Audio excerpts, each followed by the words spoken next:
Mm-hmm. Set it off. Hmm? Set it off. Hmm? Set it off. Go ahead, man. Me set it off? Yeah, go ahead, man. All right, hey. Uno. Come on. Uno in the building. Y'all know the vibes. More kicks than Cobra Kai. Busting shots every time we rolling by. No jumper in the building. Coolest podcast in the world. This episode 208. I was going to say 80 something. 256. We in the building. Going crazy. Flakko. Man, I've been chilling, man. Flakko been big. You was just in Vegas? Yeah, man. I'm going to Houston on Tuesday. Okay. What's the purpose of this? Is that work, pleasure, or a little bit of both? Man, just work, man. You feel me, man? Okay. Putting in work. Yeah, man. But Lush, how have you been, man? Honestly, dude. Honestly, I've been really, really good. Just focus on trying to take things to the next level to the best of my ability. Working on my girl's project. Really juiced about that. She rapping her butt off. Shouts to Germ Oh, a word? Oh, Wait, yeah. no. Is she nice, though? She's nice. No. Okay, so, like, is she nice because she's your girlfriend? Or will I, like, hear her rap and objectively say, oh, she is hard as fuck? No, you'll objectively say she was hard, and I'll tell you why. Because, first of all, we met, like, damn near 13 years ago or more, and she was already like a cracking artist in the underground of LA, putting it down. You feel me? And What's her name? Her name's Germ Free. Oh, okay. So I met her in that context. She been nice, you know. So just her and I came together, and we've been making music together for a long time. But now, like, I feel like she still got a shot. You know what I mean? Like as far as female rap. Yeah. Look, I'm gonna have one of my homies like listen to her. Yeah. Because even if I find her trash, I won't say it, right? You could. No, but I won't say it, right? Because Lush is my homie, and I love and respect Lush. So I'm gonna have one of like the more ruthless niggas listen to her. You feel me? Play it. Like for example, Creep will listen to her. You feel me? And Creep go on. You feel me? Say play it for the most discernible, critical ears. Oh yeah, she snapped. Oh, we're playing it on stream though. You feel me? Oh yeah. All right. Oh yeah. Hey, listen. Oh yeah. Hey, listen. And I can't control what Creep and them say if we play it on stream. Okay? Of course, of course. Hey, we appreciate the view regardless. So, Wait, but like you said that y'all met 13 years ago. Yeah.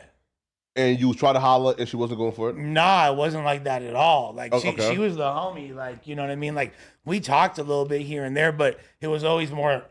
Oh, wait, hold on. You one of them? What you mean? Oh, you one of them? What you mean? Lush, that's nasty. What? Oh, this is my sister 13 years ago. This the homie. And then 13 years later, you is dumping like nuts in her every night. That's 1,000% what happened. And that's why we have trust issues, because of niggas like you. Yeah, of course. Like, bro, never slimy. Trust. He's like my brother. Yeah, like slimy. Yeah, that's crazy. You never seen the meme where it's like he's like your brother to me, and then the next picture is like a hot dog in her face. Yeah, like, yeah, of course. Yeah, it'd be like that. No. But then why do niggas like you operate like that? For me, it was never an intention. Man, like stop that. it. Like, look, like so for me, and this has always been the case, I'm not the type to blatantly holler at girls. I don't like go out on a limb. Like I'm let it be known that I find you attractive and I rock with you and I'll develop a friendship. You feel me? And if she finna choose up, she finna choose up. You know when a girl wants you. Has there been times in my life where I actively pursued a woman? Yes, absolutely. But for the most part, it never ends well that way. It really don't. It really don't. Right? It really don't. But though, like what we call that though, it's an insecure dirtbag, right? Like we're like here for example, and if the words homie and sister come out of like your mouth, I would expect that you wouldn't even like fuck the intention, that you wouldn't even like be sexually attracted to this person, right? Like if like for example, like if you're calling this person the homie and the sister, like your dick shouldn't be able to get hard for this person. To an extent, I see what you're saying hypothetically, but at the end of the day, if you've known somebody and like at first the dynamics of your relationship are on a friendship level, that don't mean that you can't be attracted to them at a certain point. Shit changes, you feel me? Like, hey, best. What did Nas say? A thug changes, a love changes, and best friends become strangers. It could go the other. It could be the inverse. It could be homies wind up, falling in love. In fact, a lot of the best relationships. So you start out as friends, but yeah, and for me, like using the word sis and all that, it don't like mean like, oh, like you're biologically my sister, but it's plus I'm Italian and we fuck our own cousins, and I'm just playing, but yeah, it's emotional manipulation, though, right? You calling her sister and sis to make her comfortable around you whole time. You want to put dick in her. Nah, but see that right there, that right there is emotional manipulation. No, that's predatory as fuck for sure. Right. No, definitely make it like that's why I said like as far as her and I, it wasn't like, obviously I was always attracted to her. She was always attracted to me. Like, but there would be like either she had a boyfriend, I had a girlfriend, I had a wife. The time never really aligned like that, and we were just homies. And then one day I was like, you know what? Yeah. Shorty dumb thick was cracking. Yo, speaking of hard dicks, man, why do we continue to give Jack Like Jess a platform? Like, what's like the, again, I like the guy, but what am I missing there, man? Well, because I don't understand, like, the play, like, what exactly is No Jumper trying to get to, like, whenever we invite on, like Jack Like Jess? Well, first of all, when you say, speaking of hard dicks, and that's a transition, is that because Jack Like Jess makes your dick hard, or hard dick transition? Oh man, bro, like the puns. We got bars, fool. The puns keep rolling, man. We got bars. Hey, transition, Jack Like Jess, hard dicks. The puns keep. No, right? No, but like apparently, feel me? And he likes, the transitional hard dicks. Yeah. Hey, you know what? Like the funniest thing to me, and I like Jess a lot. Yeah. I think he's a cool ass dude. Of course. And I think that to answer your question, the reason why Adam has Jess on is because he is a content gold mine. You know what I mean? Like bro, his stories are absolutely it's the first insane. Time. No, see. Right, here's the thing, right? About like the menstrual show, or kind of like the the first time, like the fuck shit and the foolery. It's like a surprise factor to it. Like, oh my God, this dude is buffing. He loves chicks with dicks. Cool. Then about the second or third time, bro, like we stopped caring, right? And I feel like this last time, like we we saw that niggas ain't really give a fuck. Well, to me, and I've said this multiple times, I'll reiterate it again. The least interesting thing about Jack Like Jess is the fact that he likes a little bit of pickles in his taco. You feel me? Like to me, that is not what's interesting. A little bit is crazy. Well, he dumped his trans girlfriend because she wouldn't. His girlfriend dumped him. Well, he didn't dump her. No, sure, but though that thing ended up splitting. Ultimately, that thing. Pause. Ultimately, because pause. Ultimately, because she wouldn't Pause Patrol top him or put dick in him. That's not why they broke up, fool. Yes, I'll pull it up. Okay, no, please. I saw the clip that of but play that clip, please. Right? No, hold on, Jack Like Jess. Yeah, we're gonna get to the bottom of this, homeboy. Yeah, listen, man. I'm just like, why is No Jumper, a hip hop platform, continuing to platform it when it has nothing to do with hip hop, essentially, and like there's no story there, right? Like, well, okay, the first part I agree with. The second part, no. There's definitely a story there. Like, what's the story? The story there is there's this kid that grew up in a predominantly white part of Long Island with a father who was in a biker gang and was running around doing all kinds of crimes from a young ass age. He told that the first time, though. Correct. I mean, like, so what's the story he now? Does have like I said, his story is essentially if the TV show Euphoria was directed by Quentin Tarantino. Okay. You know what I mean? Like, he has a fascinating person to chop it up with, and he's very like unhinged. But like, I understand, like I think this is something that people talk about all the time.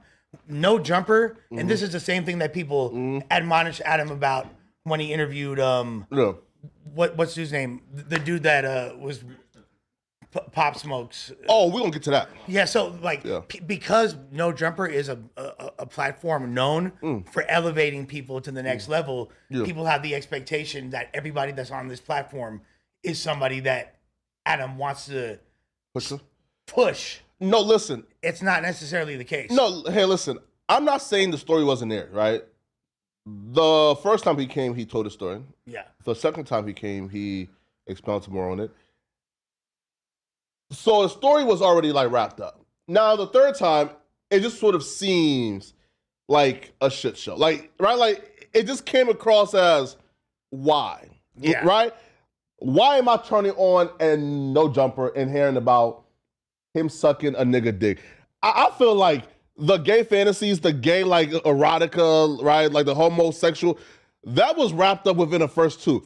Why do I have to listen to it for a third time? Like, why are we platforming this for a third time? And to me, like, ultimately, that was not my decision. Of course. You know what I mean? Like, do I feel like Jess deserves to be able to tell his story? And do I think that he's interesting? Absolutely. Do I have a problem with Adam bringing him on the show? Hell nah. But ultimately... He should come... Listen, Russell, look. I like Jess and feel like Jess should come and just podcast and just talk about... Oh, yeah. For sure. The news and trending topics and fit within what's going on.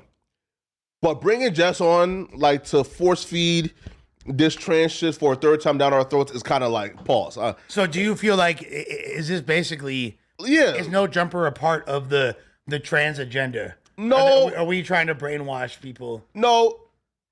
So, okay. So... But I've seen a lot of people say that. Yeah, right? Like him on and bring on a trans girlfriend, it just feels like a shit show, like more so than, yo, I'm tuning in to listen to Lush One, like, give me an analytical deep dive about these, like, you know, like, these real nuanced hip-hop takes, and hear Adam chime in and feed all of you, right? And then hear Brick give his, like, cool stories.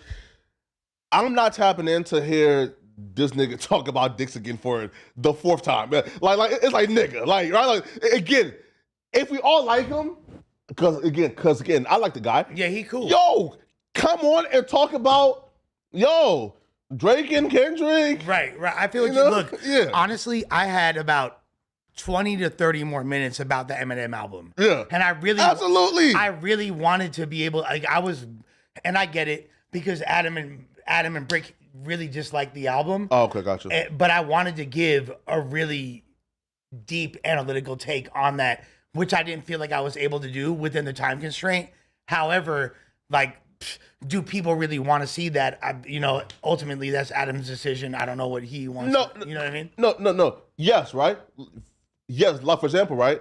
The Eminem album is on pace to sell 300,000 copies first week. That's right. That's like the biggest shit ever, right? Even if like, for example, right, like some people there didn't like the album, I would have loved to hear a song by song dissection as to why this shit is garbage, and then you say why it's hot. For me, that's what I wanted to do. And to be honest, my take on the album is so nuanced. I'm not gonna say it's hot or garbage, of course, but it's the most important Eminem release in probably 20 years. No, sure. And those numbers to me are like highly suspicious. You don't believe that? You think the 300K is they bought like us? They bought like us? Like, what do you think? Oh wait. Oh, sorry. So before we wrap up the Just Like Justin, yeah, Kendrick Lamar has said, and we cannot sing the mantra of freaky ass niggas need to stay their ass inside, right? We've been singing that as the mantra, but then we keep on bringing Jack like just outside, right? At some point, bro, we have to be true to the LA mantra, which is freaky ass niggas. Wait, stay the ass inside. Damn, we not like them. Fuck. Facts. Come on now, man. Oh. They not like they. No, them not like they. Them not like they. Yeah. Them not like they. Right? Yeah. We not like they. You know what the funniest thing was, though? Is how he's talking about homosexual acts beyond if he feels like being with a trans is gay or not. And I'm not going to put a label on anything. I just know what I'm not down. You know what I mean? But we're past the gay stuff now. Yeah. But he's gay. No, right, that's what I'm saying. Hey, Like, yeah. but him and his ex would insult each other with the F slur. He sucked a nigga dick, he said. They were calling each other faggot. They were calling each other. But he said he sucked a nigga dick. But listen, but him and his, trans ex calling each other faggot is literally like the Spider-Man meme personified in human form. No, right? Listen, even if you want to justify, I'm not gay because, like this person is presenting as a woman, cool. But you sucked a nigga dick. Right? Like a man that identifies as a man. Right.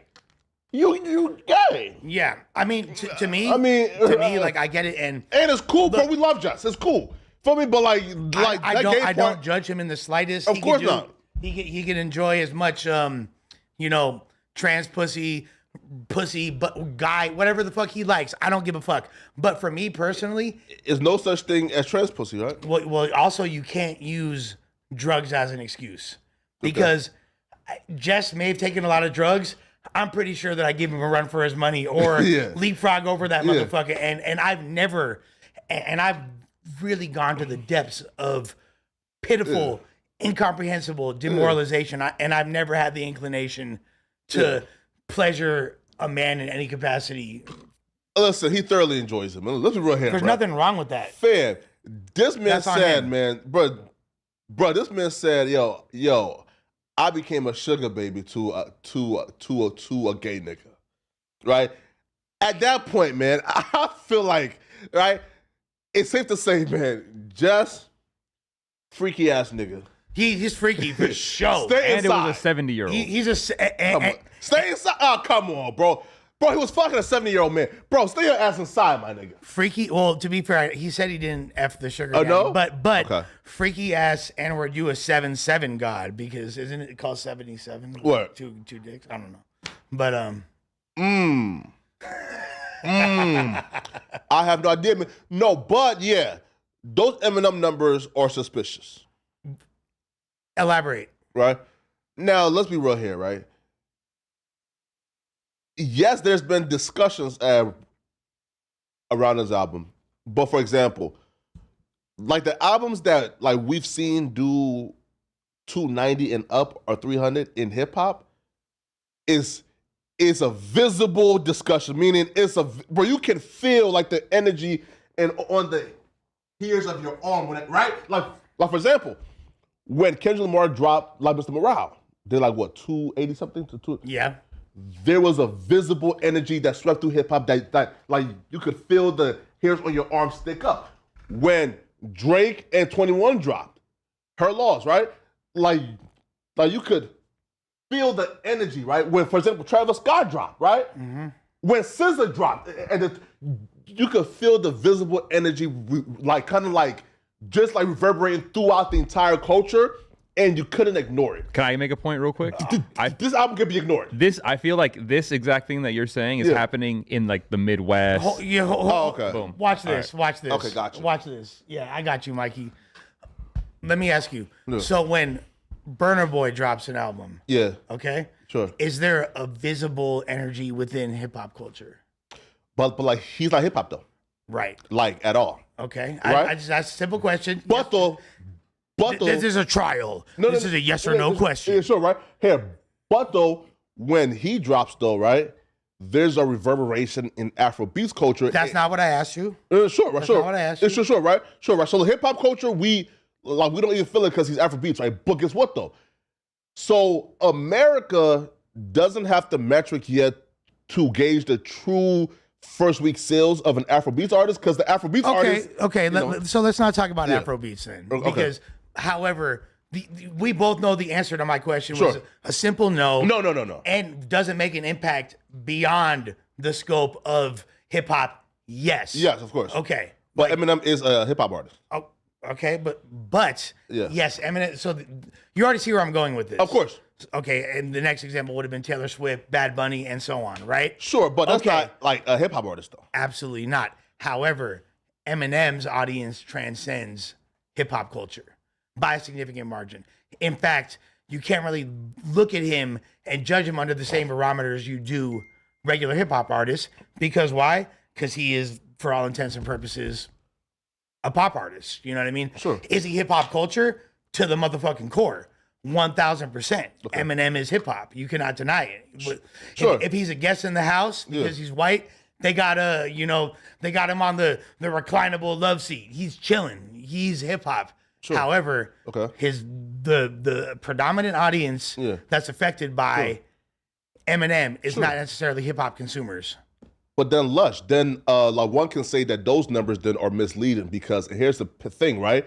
When we hear 290, we are thinking cultural impact. We are thinking hip hop impact. When you telling me, oh yeah, and he sold like 280 in like the pop and like emo nigga shit, but then he sold like 20,000 in like hip hop culture, then that shouldn't even be like counted, right? Well, first of all, he deserves no credit now. First of all, the hip hop culture casts such a wide net at this point that there are reverberations and huge contingents of people that are privy to certain things that other people are completely oblivious to. Like, for example, if Lecrae drops, the vast majority of the culture will be unaware of it. However, is he hip hop or he's like Christian, right? He's a Christian rapper. But like, so where do you draw the line of what is and what isn't hip hop? That's a whole other conversation.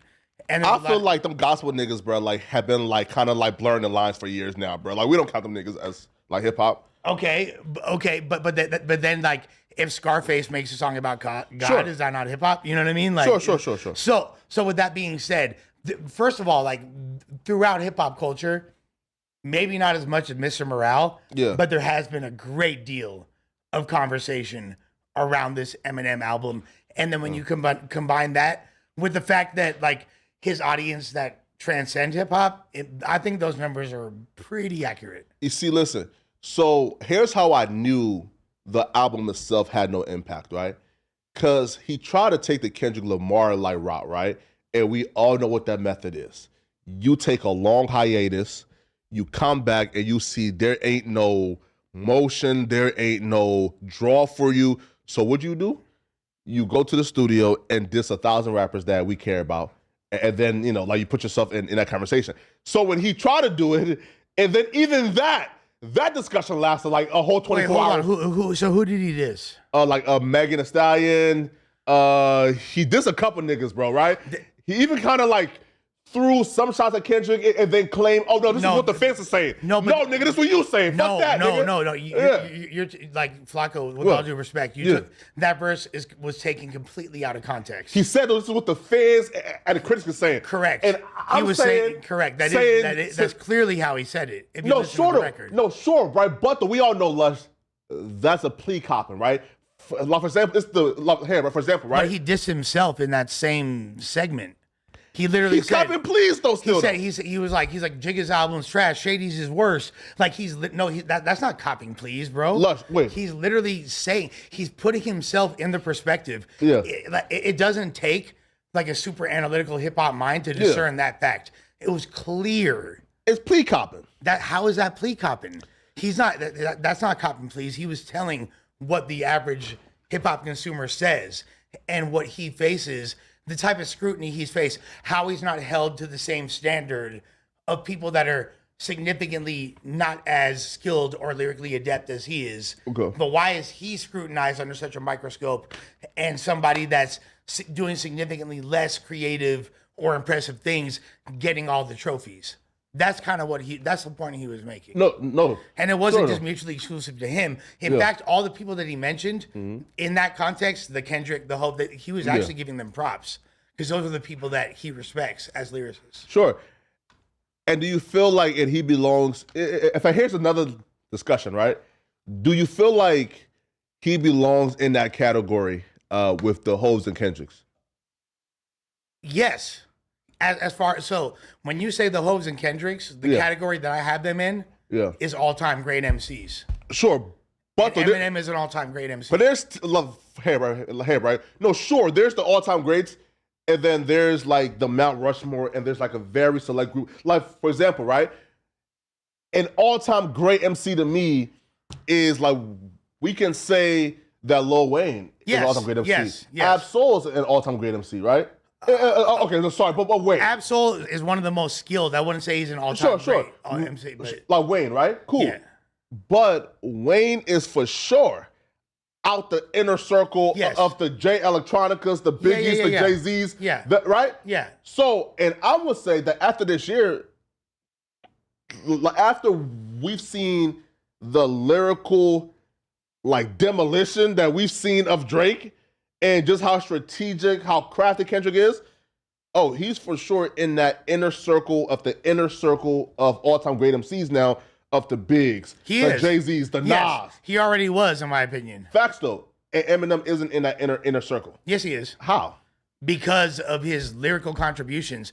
Because of the simple fact, are we negating history? Because if we're not going to put Eminem on that list, then are we putting Big L, Big Pun, Rakim, No. all of his predecessors that were considerably more skilled than a lot of the artists that might be on that list? You know what I mean? But as a matter of fact, like, look, I said this the other day. You look at Rakim, okay? Yeah. Rakim might not be in a lot of people's GOAT conversations, but he's in mine, by the way. But if it wasn't for Rakim, if it wasn't for Big Daddy Kane, if it wasn't for Slick Rick, there is no Nas, there is no Jay-Z, there is no Eminem. You know what I mean? Like, he's part of that evolution. We would have never got.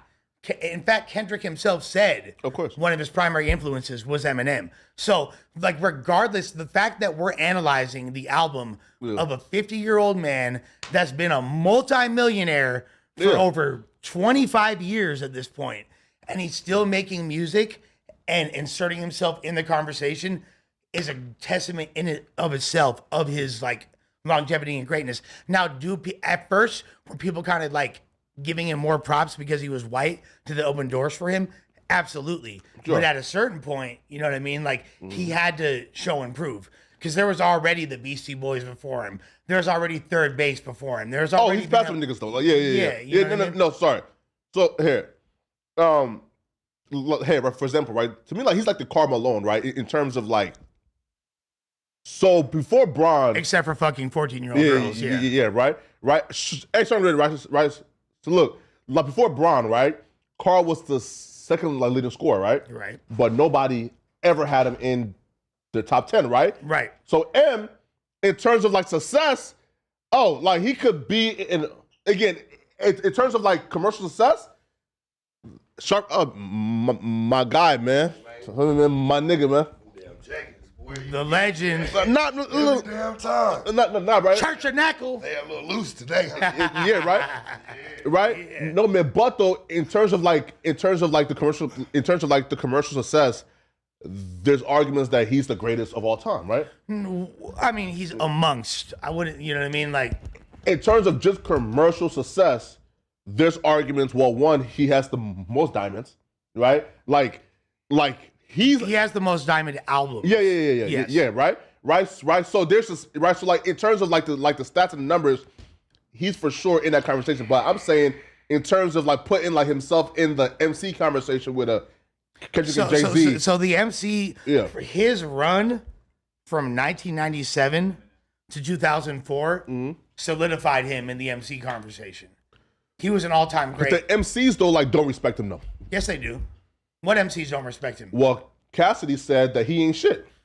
I mean, so come on. First of all, that's one of many. Yeah. One of many. But there's a big one though. Like Cassidy is a big one though. Shouts to Cassidy and Cassidy. Shouts to the hustler. No. You know he's a lyrical goat. However, I've heard Cassidy give Eminem props, and Cassidy also thinks that he's won over 5,000 battles and lost 0. And plus, you ain't a big dog unless big dog's coming for you. You know what I'm saying? It wouldn't even make any sense to even be put in that conversation, right? Yeah. Mm-hmm. Cassidy knows that Eminem is a lyrical goat. I don't think anybody would try to make... And when I say a lyrical goat, notice I'm not saying the lyrical goat, because I don't think he's the greatest of all time. I don't think he... Lush, right? Isn't there, though, like for example, isn't there like a limit, like here, for example, right? Like, when we say like one of the GOATs, we have to have like a limit, right? Is it top 3, top 4, top 5, top 10? Because if we're just like, for example, right? Well, Cole is one of the GOATs then, right? But obviously he's not top 10 though. No, but one of the GOATs I would say is like You could be damn What, near top like, 20? Yeah. Hell nah, I'm come saying, on, like, bro. Hell nah, bro. Hip hop culture has existed for over 50 years, bro. Sure. You're talking about. And basketball has, wait though, and basketball has also been here for like 50 years, right? Right. Over 75. Yeah, right? And we have to like say, yo, bro, listen, man, like this is like a top 10 or top 5, bro. Like we can't say, yo, if you number 30, you part of the GOATs. No, bro. I mean, like, yes, you can because you're amongst the greatest of all time. Yeah, like it's a very arbitrary cutoff point. Yeah. That someone would have to find. Like as far as what defines that level of greatness, and I think that's a very subjective opinion within the individual. But as a culture, there's nobody that would say that Eminem is not, quote unquote, an all-time great. He is amongst the all-time greats. for sure. Look, right? Lush and sharp, right? 100%. I ain't the biggest Eminem fan, Me neither. bro, at all. But Right. you can't ignore his upbringing. Like, you got to think about some of the people that he's worked with. He's worked with other GOATs that were on their way up, Dre being one of the top. Yeah. You know what I'm saying? Like, you just can't ignore Eminem's resume, hate him or love him. You know what I mean? And if you say Cassidy says he's not one of the lyrical goats, Well, but Rakim said he was, Jay-Z said he was, Nas said he was. Yeah. In fact, like, hey, matter of fact, how many people you think wrote any bars for Nas? I'm just gonna say some shit. People gonna fucking say what they say. Guess what? Listen to the song "Carry the Cross." I think it's on the Godson album by Nas. You feel me? Produced by Eminem. And listen to that hook. And I'm gonna go on a limb and say Eminem wrote a hook for Nas that Nas rapped. Here, like That's Nas. hooks don't count though, right? Like hooks and melodies like don't count. I'm not saying I'm not trying to take away from Nasir Jones. Okay. What I'm trying to do is add credence to the argument that Eminem is respected by everybody. Of course. in that category. Sure. Look, okay, right. So look, right before like we Hence, move on, those though, numbers are real. right? And I don't even like white people. Yeah, man. Nah, hey, right. Before like we move on though, like where do y'all like rank Eminem? Top 5, top 10, top 20? What? Like Lush? Like you go first. I'll say he's for sure a top 15 of all time. All right, sharp. Yeah, I go, man, for sure, top 20. Yeah. Okay, yeah. In fact, yeah. Like for example, in terms of the entire package, well, he's undoubtedly like because like the top 10 is so nuanced. Like here, right? For example, right? Like Rakim is out of my depths, right? But he just means just so much to hip hop that it's almost impossible to say he's not top 10. Yeah, there's no top 10 without Rakim. I'm You feel sorry. me? Right? It's not. Like, it doesn't exist. Here, right? No, true, right? But then folks will say, well, bro, like Rakim, like his career isn't even like 5% of from Eminem's career. Well, and that is true as well. And I think that's kind of what I said earlier. Yeah. The fact that we're now talking about a 50-year-old man's album. Yeah. He's still about to push a SOP 300K in his first week. Yeah, that's crazy. Yeah, like That's crazy. Like what, 300 is crazy. Was LL Cool J doing that at 50 years old? No. And Hell no. he's one of the GOATs. But Jay-Z though, like dropped 40 for 40 Jay-Z, at like 40 what, 4? And Jay-Z is arguably the GOAT. Yeah. Like we can start saying like Jay-Z, Drake. I like how that dynamic changed real fast. It was changes. like, all right, we was at the maybes and, you know. Yeah. Nah, you talk about Jay, yeah, he definitely top dog. Yeah, and Drake. What did Drake say? How I didn't cry when Pac did, but I probably will when Hov does. Or he said something. Yeah. Well, I feel like if there was a couple of guys still around, he probably wouldn't have been the top. You know? And that's Pac. All right, and I'm gonna just go ahead and address the elephant in the room. With Pac and Biggie's absence, pushed him definitely to for sure. You know what I'm saying? Well, like if those guys was here, it ain't no telling what it would have been. Those guys were already projected to be. Absolutely, and then when you add to the equation that Big Pun died, Big L died, there's a lot of the people that were in line that changed everything to be the next big star, especially in New York. Yeah, you know what I mean. I feel like Pac would have been. Listen, again, now this may be blasphemy, and please don't kill me for this, bro. You feel me? Don't say nothing stupid. No, Pac has gone down as one of the GOATs, but I feel like if we truly take Pac's trajectory just objectively in terms of his like skill set, his lyrical ability, his skill set, and his career, I feel like Pac's trajectory would have been more so on a Will Smith trajectory opposed to a Hov trajectory, right? Meaning like Pac would have been Will Smith before Hov. You feel like he would have been in more movies and shit like that. Well, you know, he went to like a performing arts school. For sure, yeah. With Jada Pinkett and all this. Right. So yeah, I do see him doing some acting, but his music was still untouched. Well, the thing is, it was still unbothered. You know? The funny thing is, like prior to, I want to say prior to, to All Eyes on Me. Yeah. And him getting bailed out by Suge. Yeah. He was more prominent as an actor than he was as a rapper. You feel me? Like people actually, the Will Smith, somewhere between Will Smith and Ice Cube, I might agree with right? you. You know what I mean? Like in fact, Cube, right? Cube, right? So look, Cube. We look back. What are we doing here? I don't get this. No. Where are we going? Wait, right? Like, hey, right? Cube, right? Like we look back and say, yo, Cube had a great rap career. He's a rap legend. But we don't say, yo, Cube is a top 5. But if anyone has Cube in their top 5, I will never look at them sideways. Sure. Like Cube is never. No, sure, right? Like, yeah. Question though, right? Sure, right? But then why do we put the right? Here, right? Sure, right? But then why do we put Pac as like the arguably top 3, top 2 when we know that if Pac would have stayed alive, Pac would have been on an Ice Cube, Will Smith trajectory and possibly top 30. So we're dealing with a lot of hypotheticals, yes, first of all. A lot being thrown. A lot of hypotheticals. They just said it though, right? That he would have been like Will Smith the whole. To be honest, I feel like he would have been more like, would have leaned more into the political activism and was going to be just like more of a figure, you know, like a Malcolm X type dude. You Hell know? no. Potentially, he could have potentially. You have to think about this, Flakko. Before he got with Death Row, that's what he was on when you heard Brenda Got a Baby. Right. You know what I'm saying? When you heard a lot of those, he was talking about like the poverty and the struggle and trying to bring people up out of it. Soon as he brought his ass to the West Coast, that's when it turned into that's why I fucked your bitch. It turned completely different. He got around the West Coast and it turned him out. And matter of fact, it's more than the West Coast. It's LA. And LA gangs, because when he was up in the Bay, he wasn't on that timing at all. You know what I mean? Yeah, he was talking about thug life. They were thugging and all that.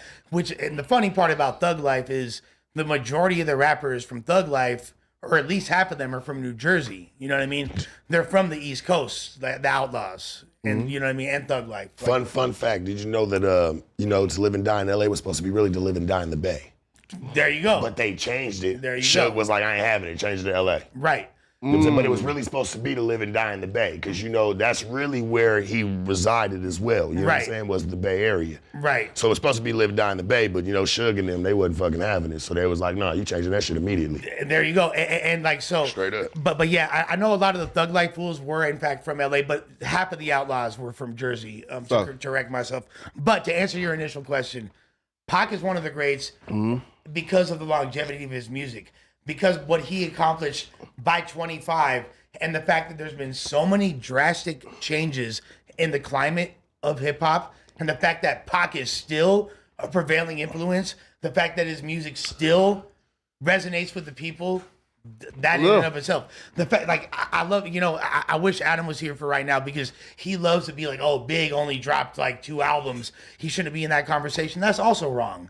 That's another conversation, though. Well, to be fair, though, prior to Biggie dying, he never sold like 100,000 copies first week. That's okay. 100. So yeah, I don't know if that's true or not. Watch. That could be true, but he only had 1 album before he died. Yeah, of course. He loves snuffing all the old artists. He loves to snuff them out. Like, nah, they wasn't shit. Yeah.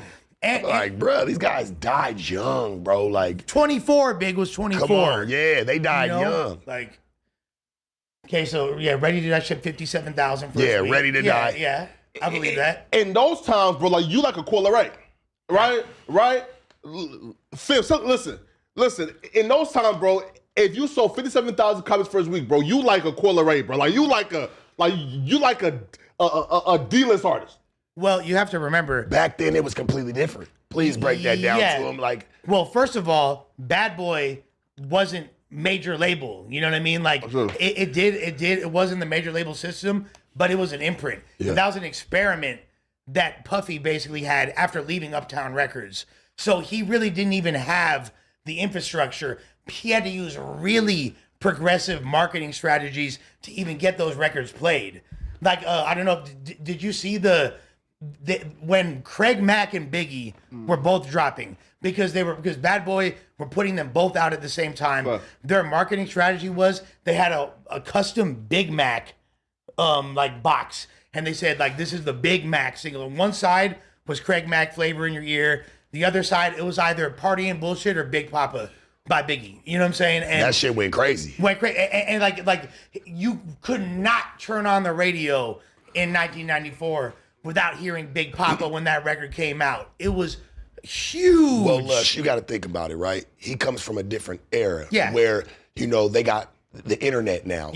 Live streams and everything like that matter. Back then, it was being a born-again footballer. It was being on foot. It was being out in the streets. It was passing your shit out. So 57,000, that's a lot back then because motherfuckers was really moving shit word of mouth. Right. Like, it wasn't the internet to where you can click the button and spread it to the masses. Especially if you're not directly under Def Jam. Yeah. You know what I'm saying? Like, it's a little different. You know what I mean? Man, but man, here, man.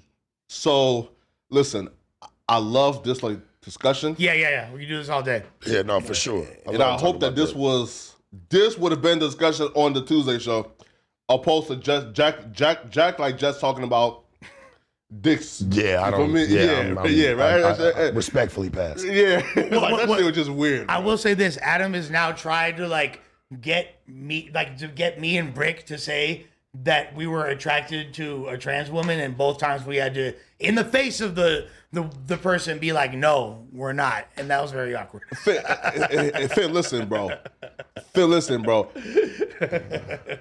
There ever was a trans woman for y'all to be attracted to?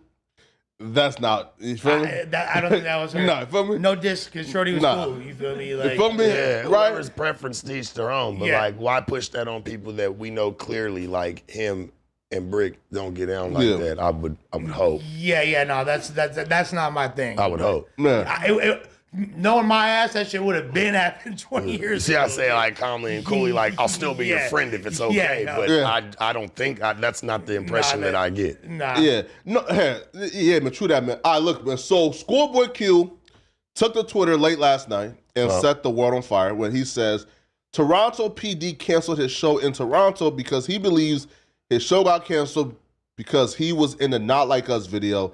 Now, Akademiks did say that his sources told him that Toronto PD said they never canceled the Schoolboy Q show. Pull it up.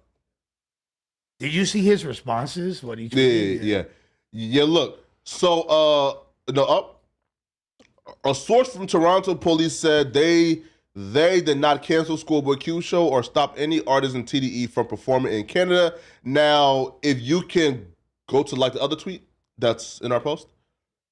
Perfect, right? Listen, so now according to my guy Friday from We Love Hip Hop, he stated that the venue that Schoolboy Q was performing at, Dre got ownership in. Right? Now, look, right? Yeah, right? So look, right? So look, Q says, Top was just with Wayne and Baby, shaking my head. Party Next Door just had a show at the Palladium. If we wanted to get y'all, we would have just did it. Now, when somebody get hurt, don't cry. Now, that right there is a scary warning to Drake and OVO. We already squashed the beef. The OG Wacko got on the phone, you feel me, right, and squashed it and ended it. Y'all stop playing these games with us, bro, because when we start playing and somebody get hurt, don't start crying. So the question has been, do y'all feel like Drake had a hand in Schoolboy Q Toronto show being canceled? I mean, come on, man. I mean, motherfucker gonna pull resources however they gonna pull them. You playing, I guess that's where we always go back to saying it's not where you from, it's where you at. Right. You know, and everybody pulls that card anywhere you go. So, and that was Rakim who said that, Flakko. Yeah, so it's not for real. It's not where you from, it's where you at, bro. Yeah. And I always stand on that. That's why you don't never go to nobody else's city tripping. You don't ever go acting like you big dog, none of that shit, because there's always somebody in the city that's down for their city, you know what I'm saying? And they'll push that shit out. Yeah, 1,000%. That's anywhere, though. Anywhere. Yeah. And does Drake seem like somebody petty enough to cancel the show of the best friend / main affiliate of the artist that literally just shot the biggest dent in his career since his inception? Absolutely, I believe he's petty enough and capable. I don't think he's that it. petty though, right? I think he is. Cause listen, it'll make him look like a hoe. Yeah, it'll make him look like a hoe, bro. Like I think he even knows that like it's only gonna make the situation worse for him. He's better just to be a boss and be like, no, do y'all shit. Yeah, now it don't affect me. Right. Do I feel like he did that? I don't know. Is he capable of doing that? Well, Pusha T though did come out and say that like he's having trouble even getting back into Toronto now, bro, because of the Drake beef.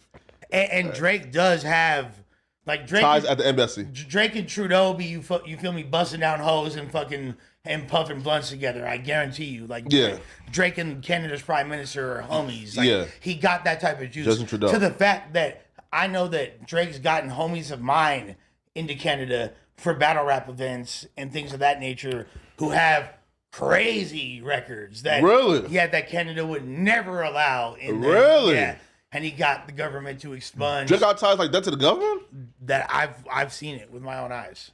That's crazy. So is he capable of doing that? Yes. That's their Michael Jackson, man. Yeah, absolutely. Drake is Canada's Michael Jackson. Yeah, he's their fucking greatest export since maple syrup and Pamela Anderson. Straight up. Yeah. Well, there's Justin Bieber, right? Yeah, there you go. Bieber. Well, I think Bieber is, Yeah, of course, right? Somewhat comparable. But no, Drake is literally their GOAT. He's their legend. And one of the GOATs, period. But ultimately. All right, now, here. So, if Drake is behind this, man, now, according to people, the beef is squashed. So, for anybody expecting, like a Drake, like, diss track towards Kendrick is not happening. It's squashed.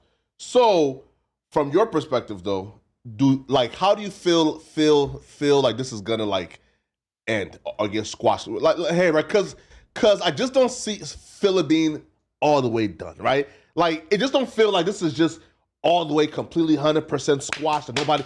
It feels like there's more to come, but it's sort of like anxiety, right? Like we know something is coming, but we're being told that it's quiet, Well, I feel like the people are building the narrative. It's not even necessarily Drake and K-Dot. I believe it's the people around him. It's the viewers. It's the fans. It's everybody that's pumping it up. You know what I'm saying? So once pressure can only build up so much where it's got to find a release valve somewhere. You know what I'm saying? Pressure bust pipes.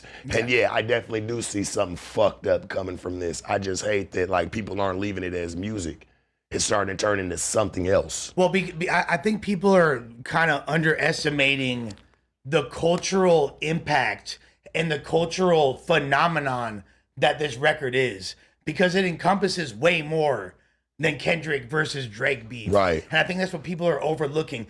Drake is pretty much the symbol of the mainstream establishment, of the powers that be, of what has been kind of pushed upon the people, whether this is right or wrong. And do I think that's 100% fair? No. But that's what he's being used as and scapegoated as in this moment. And Kendrick is the person that was never supposed to fucking be as powerful as he was, because he was kicking a conscious message, because he wasn't fucking pushing gangbanging, because this dude, and they did everything. He made Good Kid, Mad City, arguably the greatest album to drop since the year 2001. Type shit. One of the great, and he lost to fucking Macklemore because the powers that be wanted to push their fucking,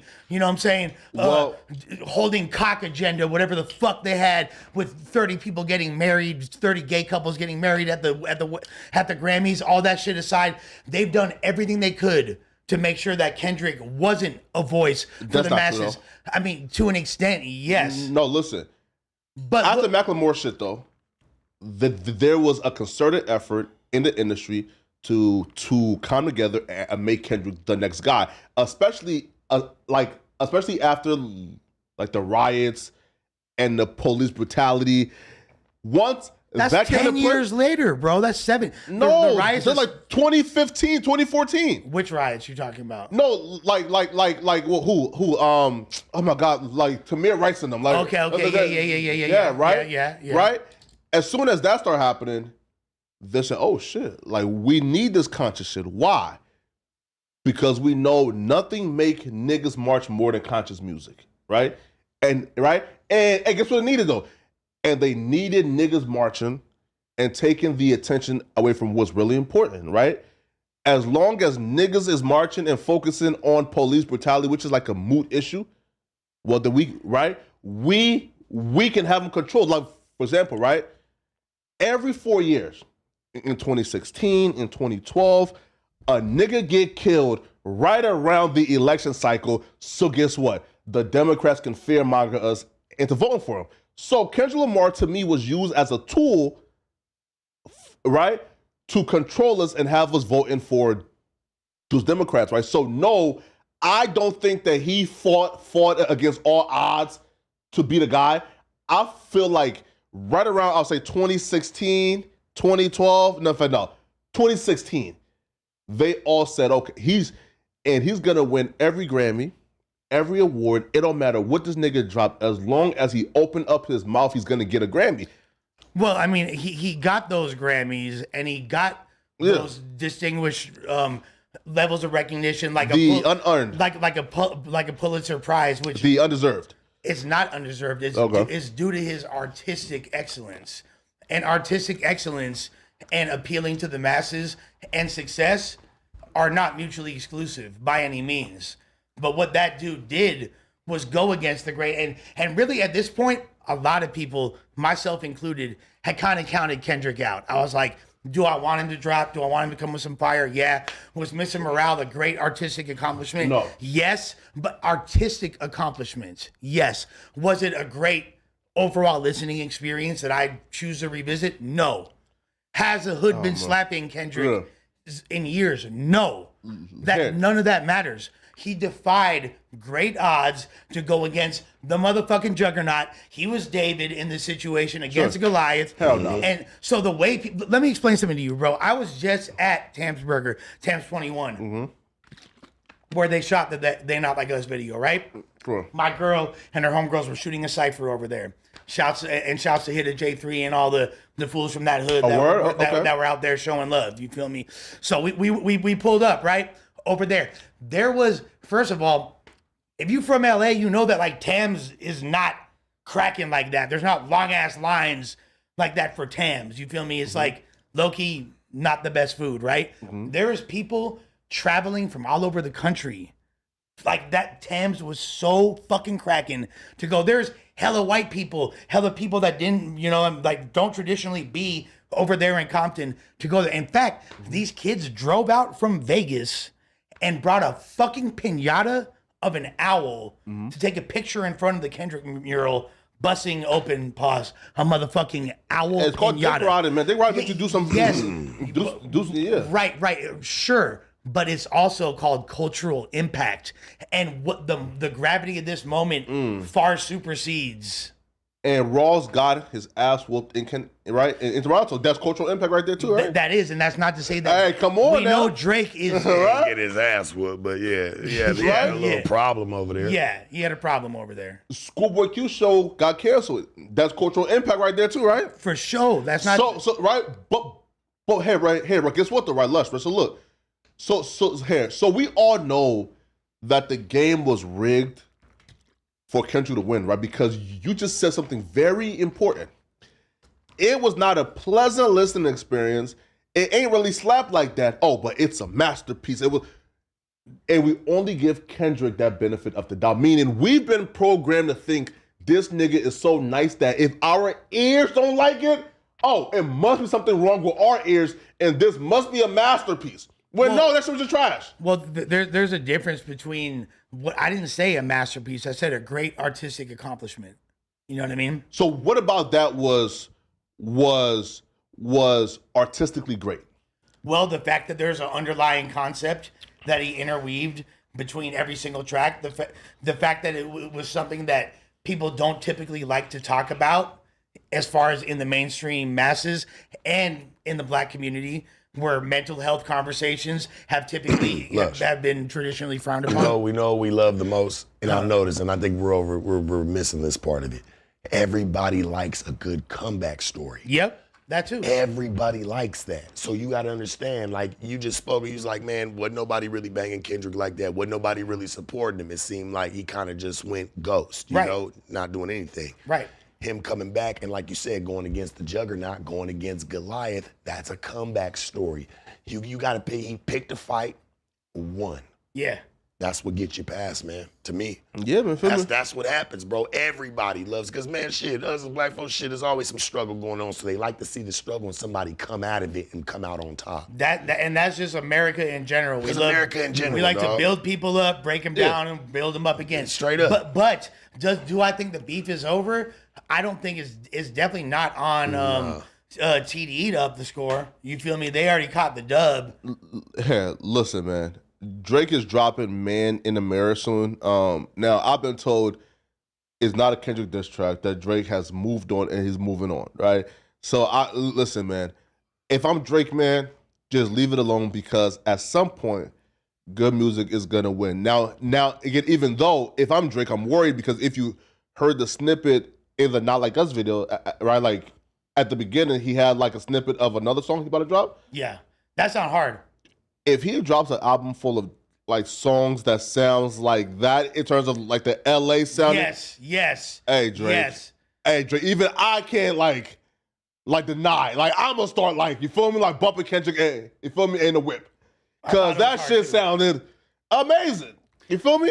If you want to make the world a better place, just look at yourself and make true. Hey, but guess what? Isn't it kind of like ill-advised that he's doing it over a Michael Jackson sample? No, of all the artists. Yeah. Drake, like and I love MJ. I'm not like, but the fact that your allegations now, even the concept though, Lush, right? And even the concept though, I should have never emailed Millie Bobby. It's an L, right? Right? No, like even the concept of, yo, I'm looking myself in the mirror and reflecting after a beef. It's kind of like, oh shit, Kendrick put the mirror in your fucking face, nigga, and he's making you self-reflect. Yo, you can't come back. So, like, again, I don't know who is advising Drake to take these turns, bruh, but Drake is usually really great at guessing, like, where the culture is leaning to. Yeah. And having his pulse on the culture, but it sounds like he's making, like, ill-advised mistakes now. And I don't understand, like, like where this new Drake is coming from. Well, also, like, the fact that it is already referencing Kendrick, because the whole Michael Jackson and Prince thing has always been what the comparison was. People were saying K. Prince, MJ is Drake. You know what I mean? Listen, and even that is a false comparison, because only one of them write music, play instruments, can dance, sing. Prince. But Drake can write music, play instruments, dance, sing, and make beats. So wait, you're saying that Drake is a better musician than Prince? Is what you're saying? No. Okay. No. I just want to make sure. I never saw Drake cut a rug once. No. Yeah. Drake stole fucking King Lil J's dance. No. Hotline Bling was King Lil J's dance. Hey, listen. Hey, sure, right? But so Kendrick Lamar try to position himself as, I'm Prince, he's MJ. Right. I'm the true artist, he's not. But Drake is the one who can sing, he can rap, he can play instruments, he can form melodies, he can write songs. So Drake is essentially Prince and Michael Jackson in one body, and Kendrick Lamar doesn't fit either description, right? So I'm saying, bruh, how he managed, bruh, like to convince us, right, and to kind of convince us that he's the true artist, he's the pure hip hop nigga, and Drake is some type of vulture. This nigga strategic. Listen, and he wouldn't be able to do that if the culture didn't already think that. Meaning this, right? Like, if he would have came and he was tasked with trying to reshape a narrative into our minds, that would have been impossible. Meaning, right? Drake tried to tell us, oh, Kendrick Lamar, this super zen, chill dude. Oh no, he's a woman beater. Nigga, you're not convinced us of that shit. Kendrick's saying, oh, y'all already think he's a culture vulture, right? Well, let me just reaffirm it to you guys. And but that's good strategy, though. That's what you're supposed to do in a battle. Yeah, feeding off of what the people already think. Yeah, that's can't be mad at that. That's the most important thing you're supposed to do in a battle, is to figure out what's on the tip of everybody's mind, but the nobody's pedophile saying. shit. Yeah. Yeah, It's very low hanging fruit, to be honest. Lush, but would you even call this a battle? The battles you always seen been face to face. Yeah, no. Just some diss tracks. Yeah, it's diss tracks. You know what I'm saying? Yeah. Battle is like face to face. It's a battle, right? Yeah. Well, this is how mainstream artists pretty much battle. That's how they battle. Yeah, we're not gonna. The likelihood of seeing fools like that actually face to face is very slim to none.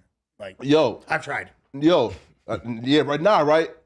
And what's crazy too, right, is that this battle, man, was unfair, but it was still really important, right? Saying this, after this battle, again, we know, bro, that Drake, he stood no chance because the culture itself was already against Drake. So after after in this battle though, like this consensus, that Drake is now the greatest of all time, or he's on the trajectory to be the greatest of all time, that's off the table now. I thought this was an easy W for Drake. Hell no. I'm not gonna lie. I thought for sure, I was like, you know what? Yeah. As far as like the skill set that leads itself to being good in diss tracks, as far as like the type of punchline, Kendrick don't structure punchlines the way like battle rappers do. The way like when fools from New York be like, yo, son is nice. Like when they're talking about fools like Jadakiss or Cassidy or Beanie Siegel, like them type of rappers, Kendrick don't do that. You know what I mean? Drake can do that. He has way more of that traditional skill set. Kendrick's way more outside the box and abstract. However, you know, what Drake did wasn't enough. He got out strategized, and Kendrick did the one thing that I said would win him the battle, make a super fucking West Coast band. But it was enough though. Listen, and that's the point, Lush, that we are all here missing though. It was enough, meaning this, right? Bro, Drake, by a consensus, dropped the best song in this battle. But Kendrick Lamar dropped a song that just hits more, right? But meaning this, right? Fam, if you give a song like Push Up and Family Matters against any other rapper in the history of Earth, right? At a different time, mean this, right? If Drake and Kendrick battled in 2015 and Drake gave him push-ups and Family Matters, his career is done. Like, pack it up, nigga, right? Back to Compton you go. Listen, if in 2015 Drake gave that little nigga push-ups and Family Matters in a beat, it's over with. But it's 2024. And the culture right now is shifting, and people right now have Drake fatigue, and they're ready to get rid of Drake. So now, if you give us a song like Push-Ups, bro, Family Matters was so potent. It was so amazing. I ain't gonna lie, it was dope. Oh my! And it was dope. It was dope. But the thing is unfair. It's kind of the same thing that Eminem was talking about. Yeah. To bring it full circle with his new album, the scrutiny he's under, based on the expectations. People expect Eminem to reinvent the wheel every time he raps. Like, no, like, you know what? Fuck a wheel. I'm just gonna get something that looks like a big marble that rolls in all directions. This is the new wheel. That's what they expect Eminem to do when he drops an album. When Drake drops, people expect it to be something they've never heard before. They expect it to shift the culture. They expect it to bend genres and be something very cutting edge. When he didn't quite reach that expectation, despite how powerful the records might have been, it fell short. It fell flat. And that's it. Well, I feel like where Kendrick kind of got everybody on board was with the Not Like Us. Yeah, and what of course. he did was he involved everybody. Mm-hmm. He involved everybody to make people feel a part of it. So people immediately jumped on, if you ask me. It was like, they not like us. Oh, shit, he's talking about us. He's talking about me. Yeah. Let's all, like, we're all, I don't know, I just feel like it took a little bit more impact because he involved people by the masses. Yeah. Because us can be everybody. It's anybody and everybody. Right, literally. A biker club could they not like us. They not like us. He was smart in how he moved that, bro. Like, he wasn't dumb. TikTok dances, chants, all the literally. That's how he got him, Flakko. Everything I said that he should do, but he did it way more than I thought he would, to the point where this is now one of the biggest hip hop records of all time. Yeah, it is. It is one of the biggest, most impactful 100%. hip hop records. We have to see though, and how that thing ages, right? For example, if it loses steam by Labor Day, and you know it doesn't really like recover, then it's kind of like then it would have had more longevity than any. It's done what it's done though. Yeah, the damage is already done. Like it's already done reached the masses. He's already. I mean, how high up do you want it to go? I mean, shit. The shit's shot out the motherfucking off the Richter scale, homie. That shit's weighing heavy. Well, look, facts. Look, I don't think it has surpassed back to back just yet. What?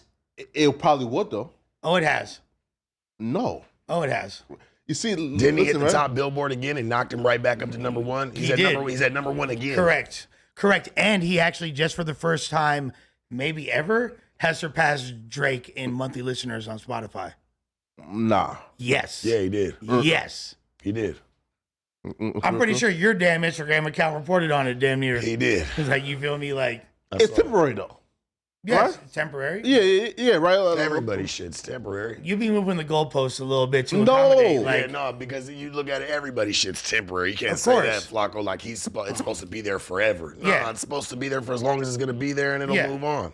And it's temporary though, bro. Everything's temporary, but everything's temporary. It's had more longevity than everything's in a week. Listen, man, listen. In a week, listen, right? Look, Russell, look, bro. He's up by like 50% in terms of like the back catalog, right? Bro, Drake right now is still steady, right? Yeah. So saying this, bro, this is his peak moment of his career. Drake right now is still steady, bro. As soon as Drake drops, like that shit is. Sorry, bye. We gonna see. What? We gonna see. What? We gonna see.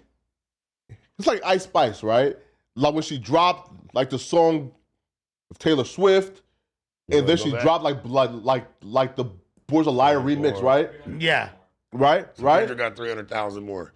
So yeah, Kendrick's about 300,000 more than Drake right now. That's crazy. Fam, bro, listen, bro. And his most streamed song is still One Dance. Fam, one song is responsible for like 500 million, right?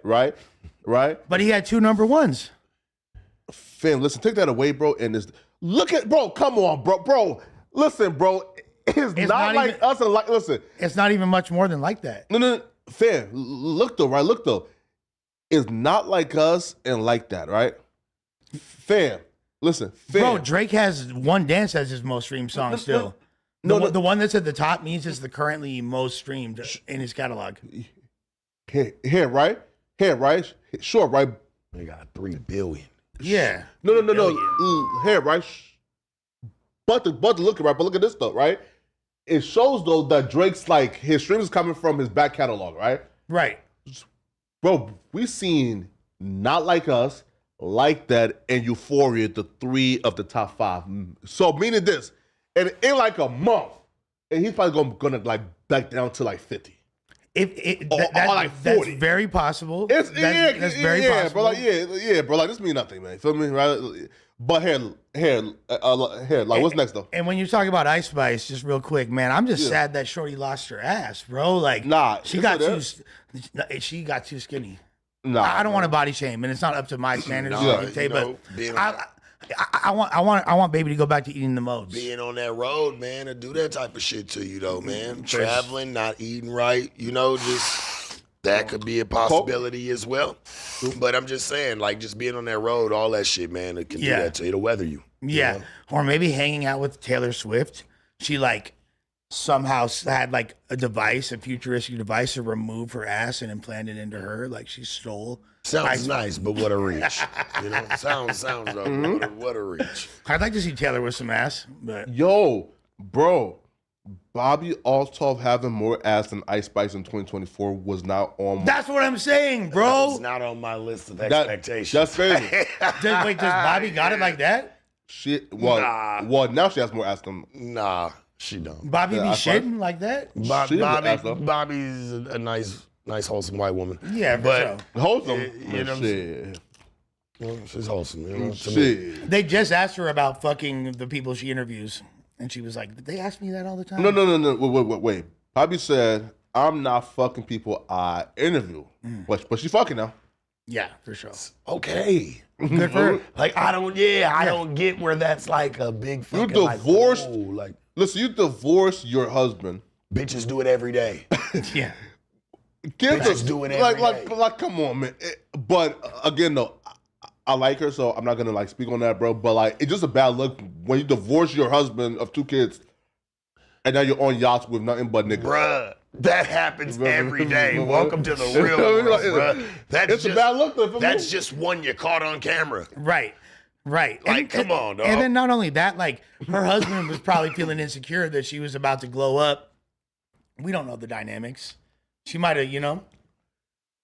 If my wife is in bed with a rapper, I'm done. Here, man, but here. So, do we care about like Bobby Shmurda and Rick Ross, or no? I don't. I mean, next. I mean, listen. So, Destiny gets banned from Kick and demonetized on Twitter for saying this about the Trump and the shooting victims at the rally. Let's see what he's talking about. All right, so hey, headphones. I'll play it. Fuck the dude, the firefighter guy. Fuck Trump. Fuck the people that support him. I just want you to know, okay? Just in case you're confused or it seems like I'm, you don't, whatever. If one of you were in the crowd and you're a conservative fan of mine and you end up, you know, getting blown away or whatever the fuck, I'm making fun of you the next day on Twitter. I am 100%. Whoa. Fuck it. Fuck. Yeah, he bugging. But I said this though, right? They've been allowing him to talk like that. He's been doing shit like that. Like, I don't see what the problem is now. Why hasn't it been one? Yeah. That's where I'm at with it, dog. It's not like this isn't the nature of how he gets down. You know what I'm saying? So why has it become a problem now is all I'm saying. Well, look. So here's why I think that it's a huge problem, right? Because conservatives were rooting for Elon Musk to take over Twitter because they said, right, we are sick and tired of cancel culture. Right. We don't like deplatforming. Mm-hmm. We don't like folks being punished for their speech.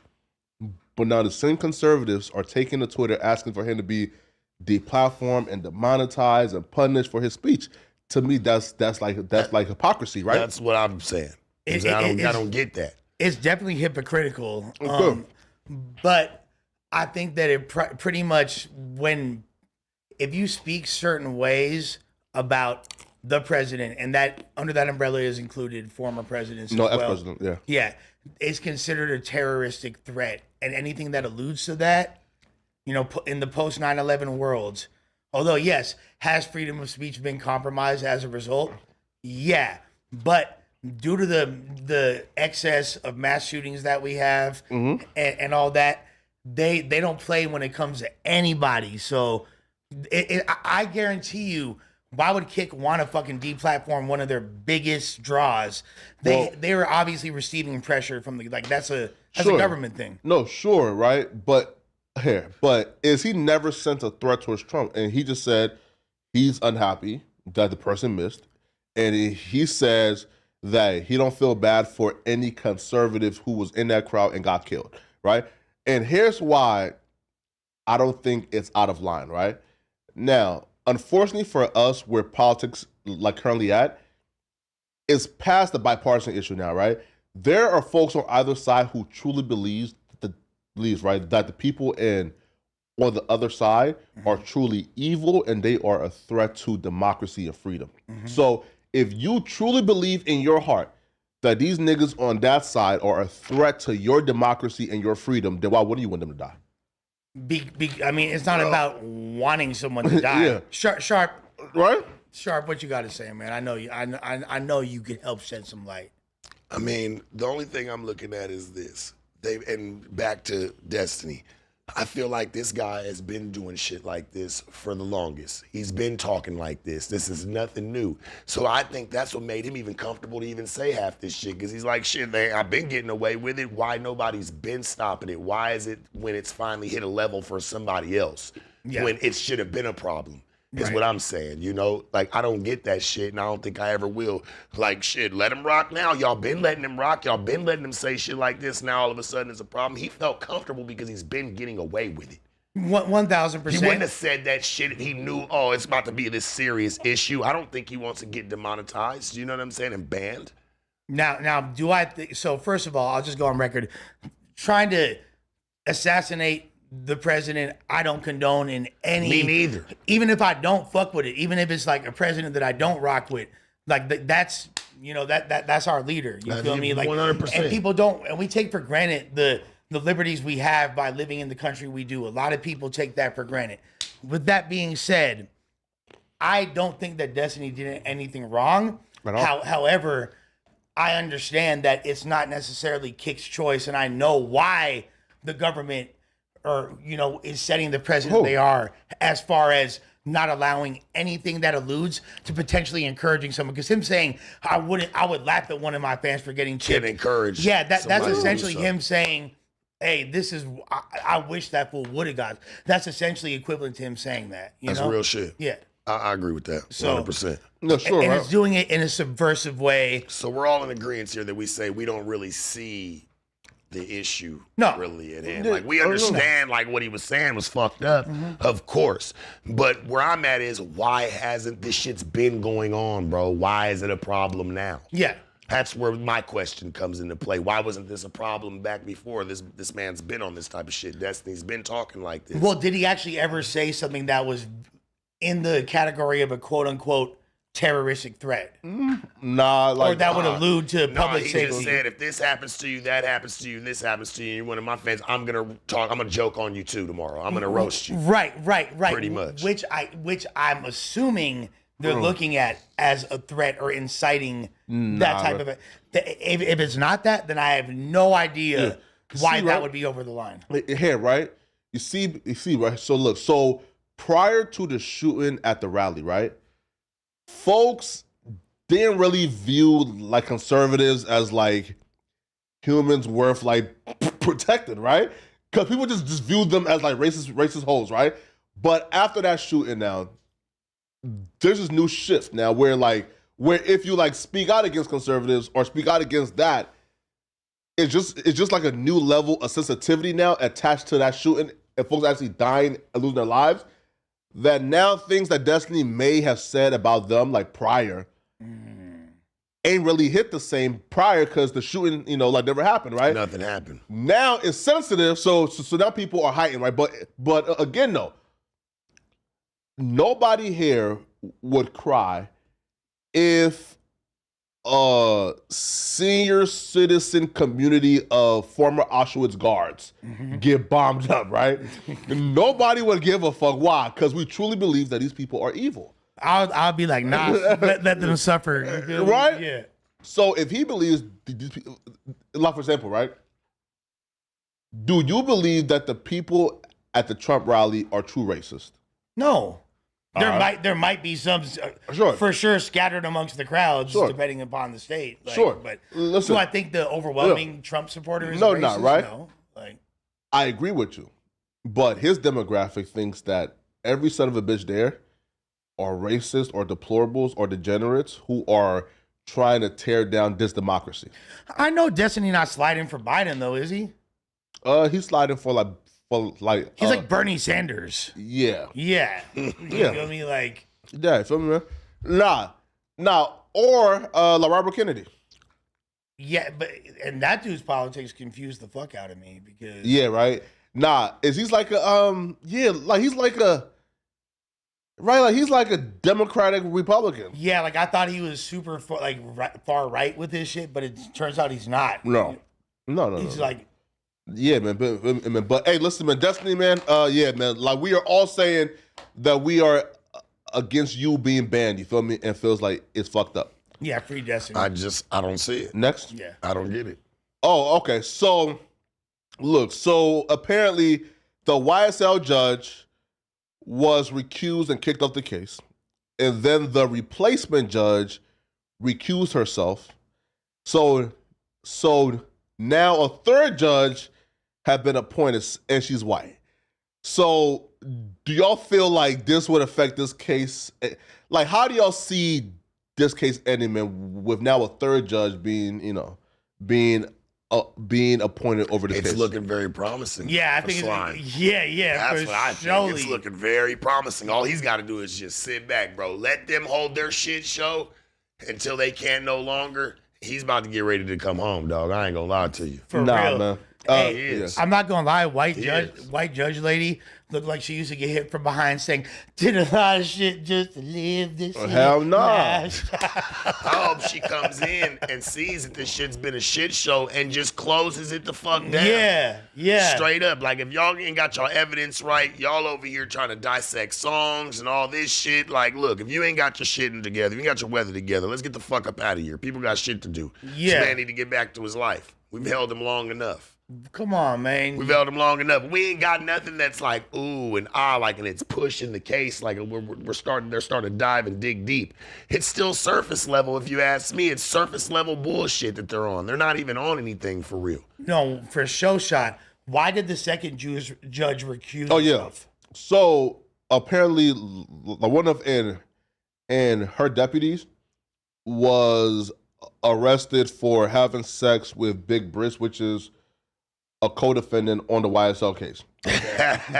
So she's like, everybody's fucking. right? Yeah, Man. Come on, it's Atlanta, fool. It's- Everybody's fucking. So she's like, hey, listen, even if I do take this case and I'm absolutely fair, they're still gonna file for a mistrial because I'm quote unquote biased. So like to prevent that, I'm not, you feel me? No, right? So now a third judge, again, mind you, the two black judges got out of here. Now the third judge is white. Now here's my thing, right? I do feel like a mistrial will happen, and they're not gonna grant bond, and right, like They're gonna retry, you think? yeah, right. Like one to be Melly, right? Now they're Yeah. doing Melly. I was Yeah. just about to Yeah, say right? that, just like they doing Melly right now. Right. Yeah. It was a mistrial, and they kept, and it said, hey, nigga, like you stay in here for like 2 more years until trial happens, like November of 2025. What's crazy, like the Melly thing, I feel like there's so much more evidence that look damning for him Yeah. than this case. Right. Like when you compare them, it's like Yeah, by a significant margin. yeah, No. significantly. Yeah. No, I right? agree. no, I agree. No, right. Look, right. No, look.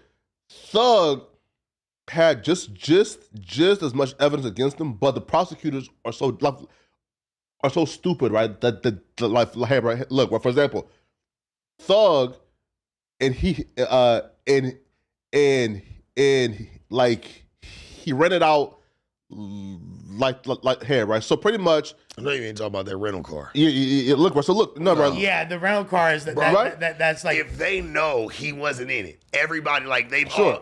they've already looked at that. Like, Yeah. okay, he wasn't in the car. If some of his people or somebody else is driving Yeah. the car, they're trying to say that pretty much he sent them, rented the car, sent them to go do some dirt for him. Yeah. Right, No, right, listen. right. No, listen. No, sure, That'd be but the dumbest shit he could ever no. do. Listen. No, sure, but though, is he was caught red-handed when they went to Hertz and got the rental agreement. But guess what?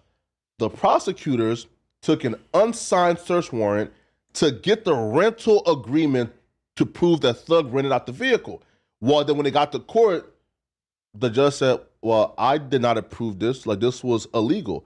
So y'all can't use the rental agreement that right. y'all got. But ineptitude by the prosecution Right. aside, that doesn't matter. We're feel me? talking about evidence. So whether or not, Yeah. and I'm not implying that he is guilty or they are We guilty. know he's guilty, but they can't prove it. But the thing is this: if there's not admissible evidence, then there's not admissible evidence. So whether it's But we know, though, Lush, by the agreement that he rented out the vehicle, but guess they can't use it no more. that's what I'm saying. It's not admissible evidence. So whatever Melly got going on Yeah. is a lot more damning. It's looking a lot slimier. Now, Yeah. this is also why Yeah. he's not pushing to exercise his right for a speedy trial because he's hoping something changes in the interim. You know what I mean? So when they retry, like with Thug, he's trying to get the fuck out of there. You know what I mean? Of Like course, man. now, if they wind up doing a mistrial and not giving him bond, that'll be super janky. I don't know if that's gonna happen or not. Wait, Lush, all The right. state got to take this L. Take it on the chin. Lush, all right. Free They don't slime. want to because you know why? They've already been exposed about how much money they've spent on this shit so Right. far. So to not convict anybody out of this or to get the motherfuckers that was already about to go do some time Yeah, no. is not going to add up financially. No. It's not, bro. Nah, listen, bro. Like, I knew this case was cooked when they started like to give people that they listed as high-ranking like members like probation. Yeah. Yeah, it's a wrap. You know what I mean?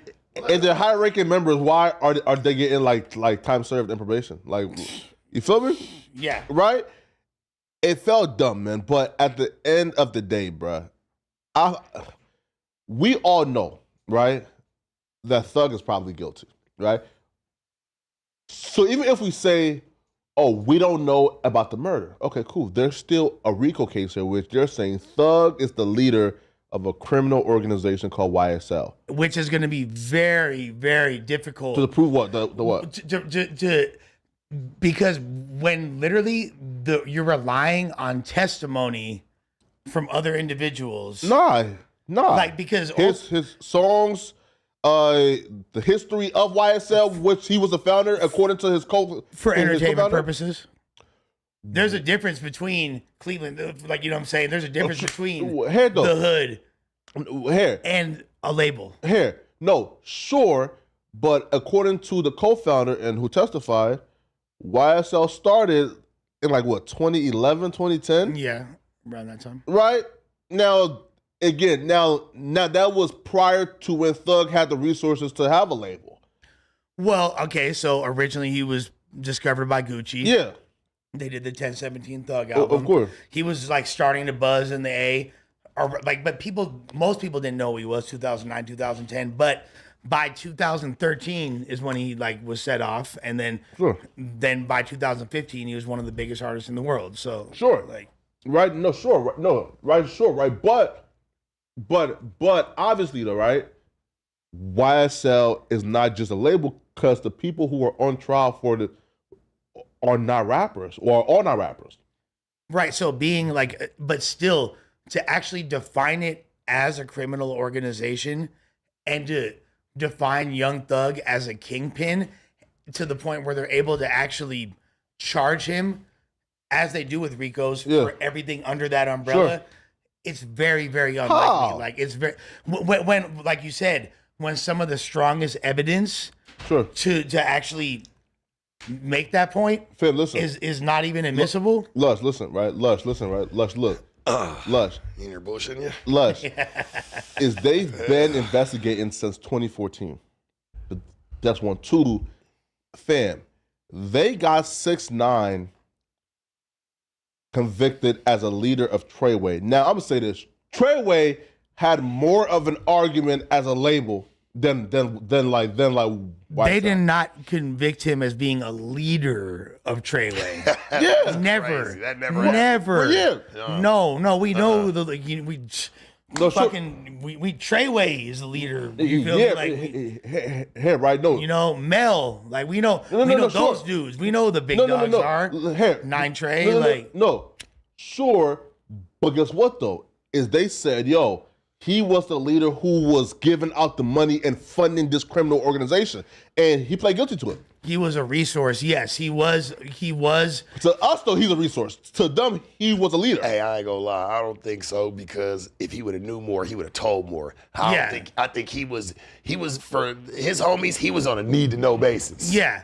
I don't think he knew everything. If he would have knew at more, all, he would have started talking more. Bro, if he was a leader, then why were the fucking other fools running train on his bitch? Why were they taxing him? That's not what the fuck happened. Yeah, it goes the other way. Doing a leader like that, dog. Yeah, nah, it's the prospects that get their bitches fucked, not the fucking OGs. Like, so I think that was a clear case of who was in charge. Yeah, that kid was getting ran and extorted. Yeah, he was pretty much, and he opportunistically chose to align himself with something that was way bigger than he had comprehension of. And everybody know in the rap game, right? Like. It take a village to push you. Yeah, you know what I'm absolutely. saying? It's easier to get on when you got 40 people screaming the same shit behind you versus you standing on stage screaming it by yourself. Right.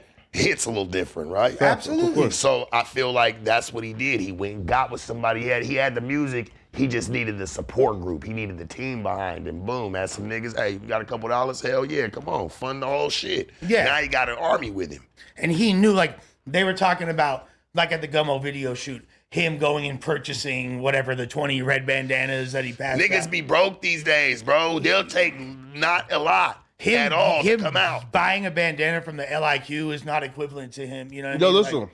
And he even says, I'm with the Hoovers too. I'm with the Billies and the Hoovers in that song. He wasn't even fully Of course. with them yet. Yo, so I just seen that Billy Otto is now out of jail. Yo, we need like a 3-year update, man. Oh yeah, bring Billy Otto back. What? Come on. Right. Yes.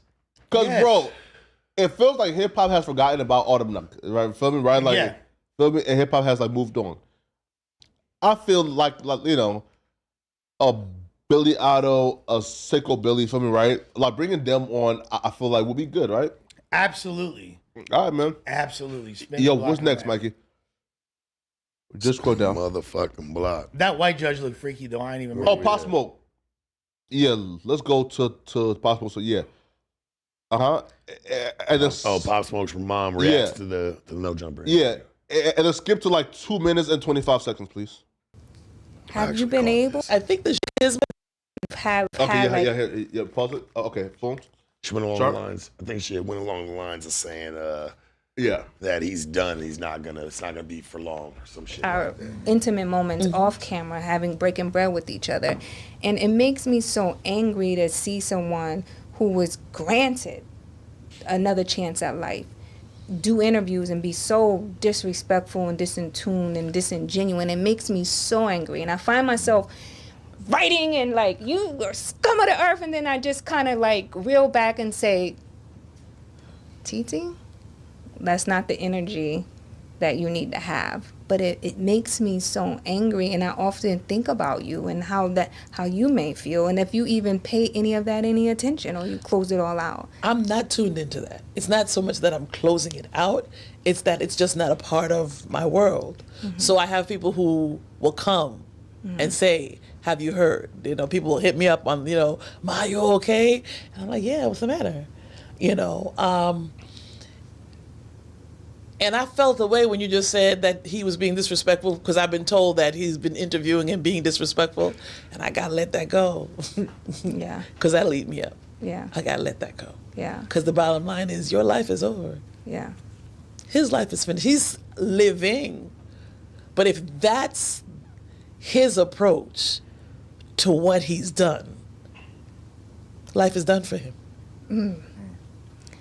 And that gives me chills, because it's like we know this because we're at a level of consciousness, and we know how we're supposed to operate as humans in the bodies on earth.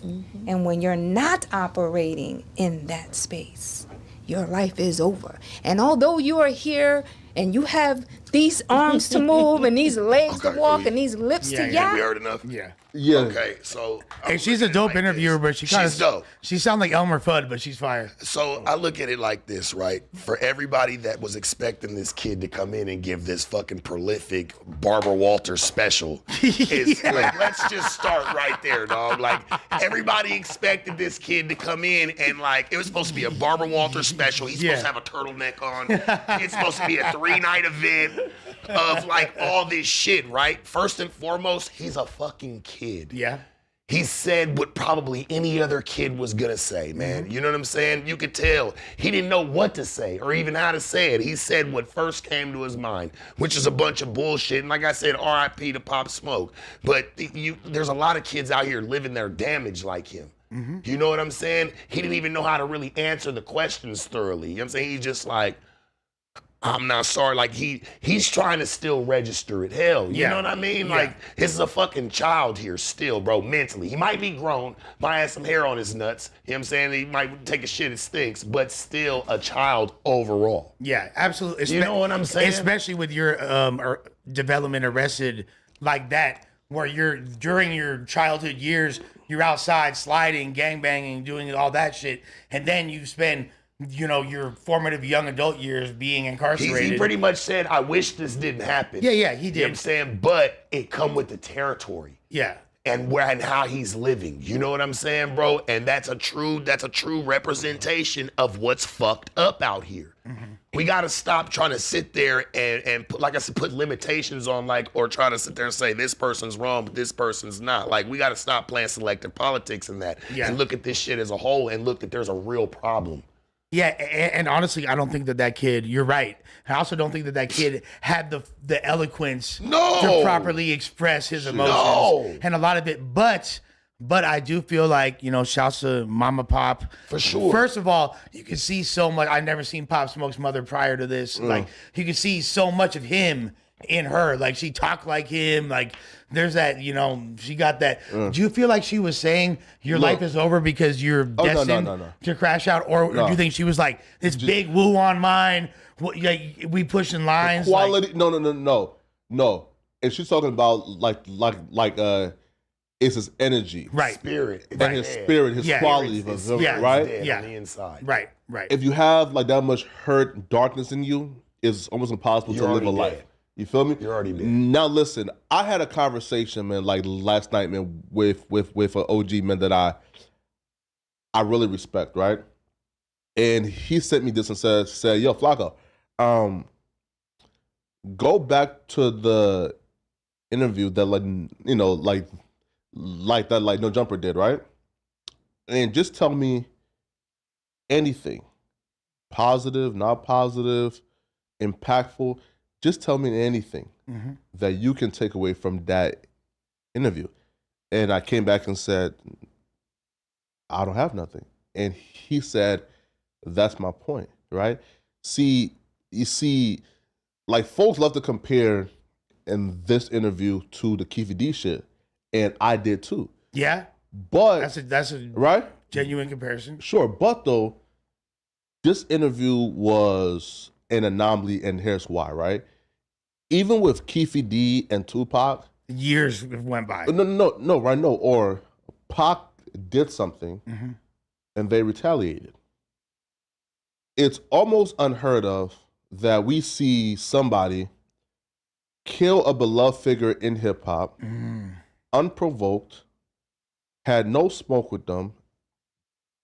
The only crime that Pop Smoke ever had was he was a hardworking young man who decided to make something out of his horrible life, become rich to take care of his family. That was his sin. And because he dared to do better and dared to take a vacation to rest, he got murdered.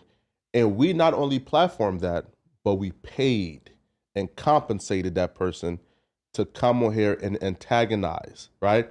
I don't know about that part. I don't know about the financial aspect. That's crazy. I don't know. According to Akademiks, even Adam confirmed as well. I don't know about that. Sure. Yeah, right. According to Ak and he tried to use Akademiks to up the price, you feel me?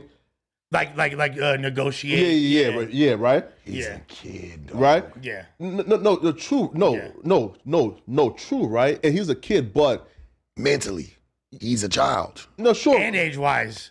Yeah, right? No, but though, in terms of whether or not we should have done an interview, I started off saying, well, of course we should have, right? Because this ain't no different than it. And then it took education to where I sat back and said, oh no, this is completely different, right? Like we've never seen this before, right? Where it's just unprovoked, just out of pure evilness, you kill somebody because they, right? And then we platform this. And last night, I truly just sat down with it, man, and said, damn, this was fucked up. I see what you're saying, but it's like, where do we draw the line? Because a lot of the artists that we celebrate, the content of their music is all about killing. Beef though. A lot of so you're saying because this was an unprovoked attack, because of that. Unprovoked, just a pure evil action, right? So because of that, that's what makes it. But it's so would interviewing somebody like, if he were still alive, a Jeffrey Dahmer or Charles Manson, they would all have interviews. For sure. Barbara Walters specials. Right now, the top dogs are coming. 60 minutes. Nuts, though. Yeah. Right? My problem. And they'll be nuts. I just want to dive in on this and let's put an adult aspect on this. I feel like we lost two black men. One died on the outside and one's dead on the inside.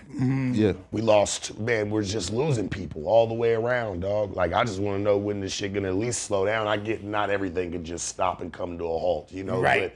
But when do we use this shit as learning lessons? and not just shit to watch and shame.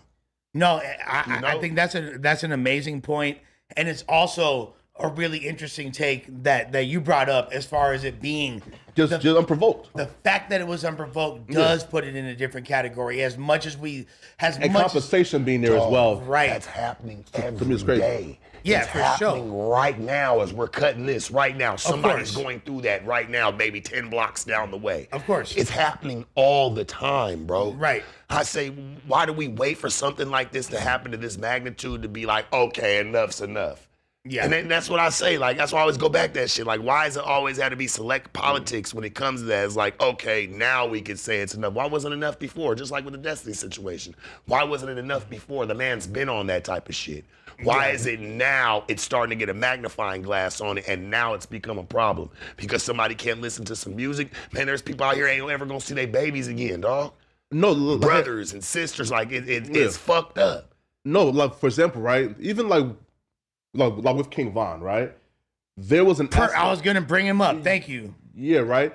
There was still the aspect of we were interested in beef and we did what we had to do, right? Right. Or even like with Ted Bundy, right? Is in his last interview was, I'm trying to give this message to save more people. So there's some purpose to that last interview of Ted Bundy.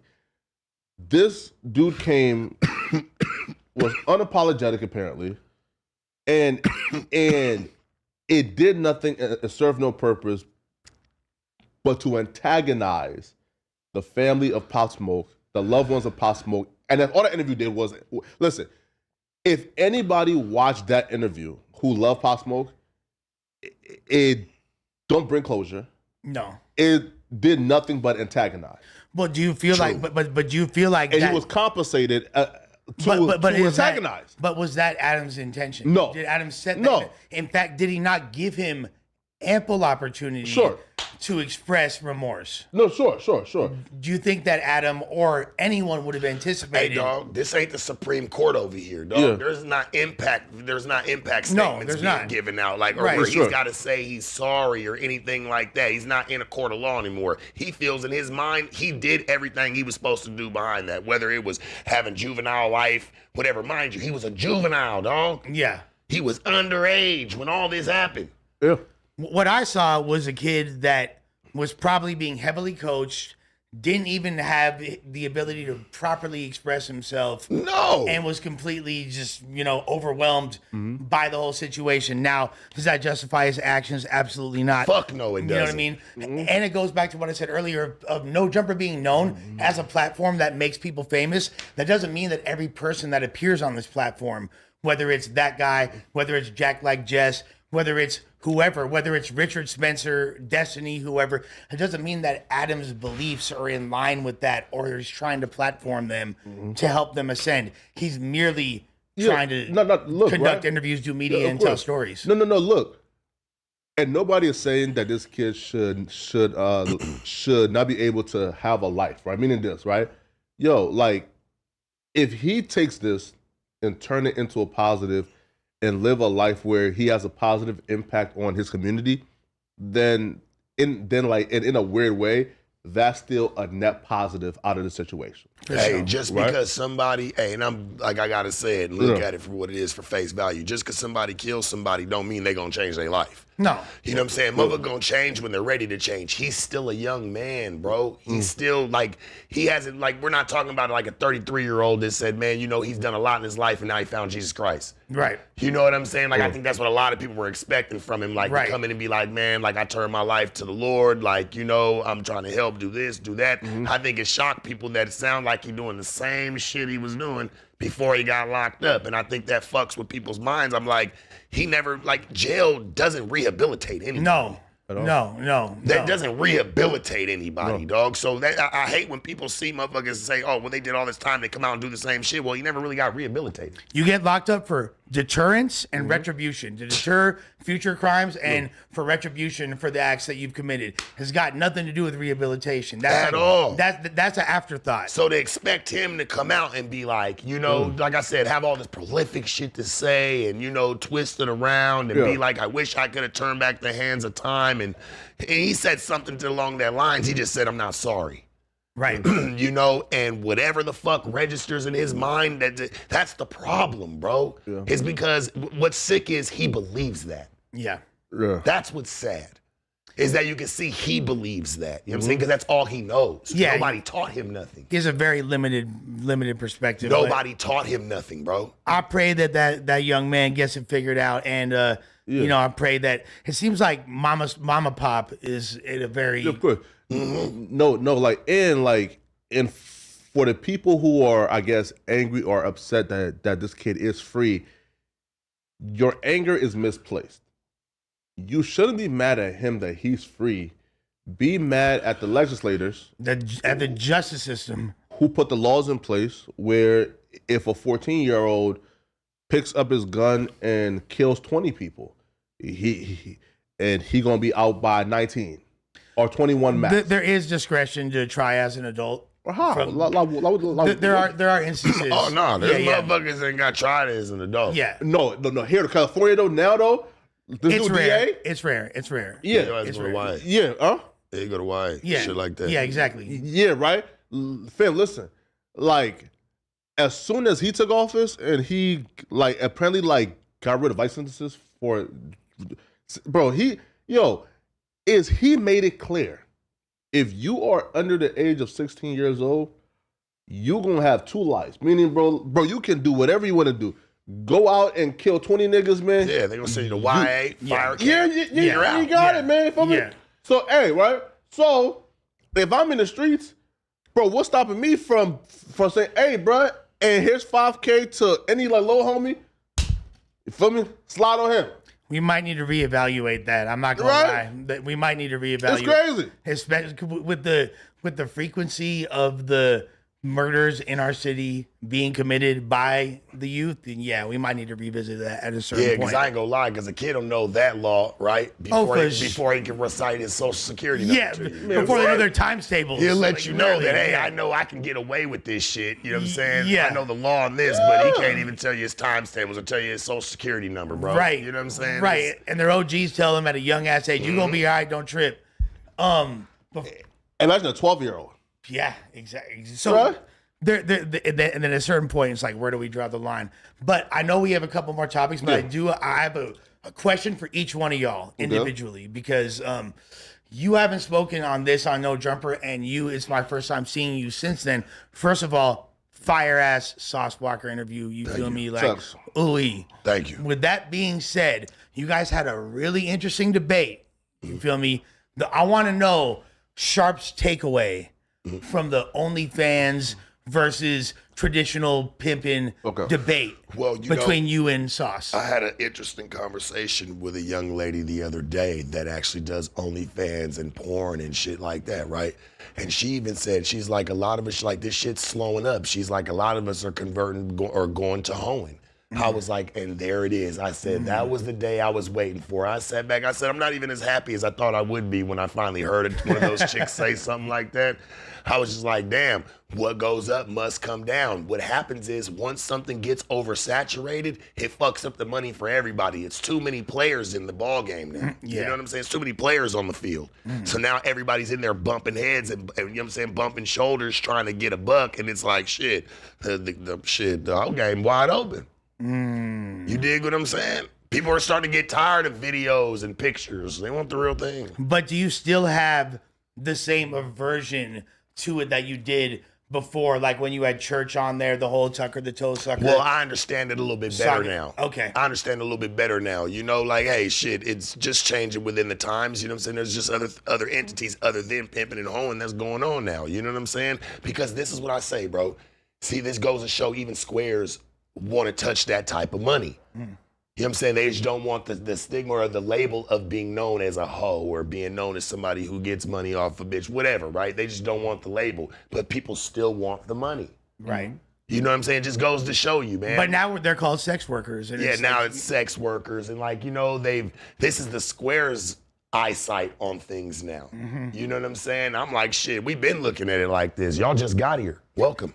it's kind of equivalent to the way that in the weed game, there's all these fools that were growing packs up in, Humboldt County or random cuts all throughout Cali and, basically busted that entire market open and created all the pipelines. But then when legislation changed and Prop 215 came and marijuana was legal, they weren't the people profiting off of that situation.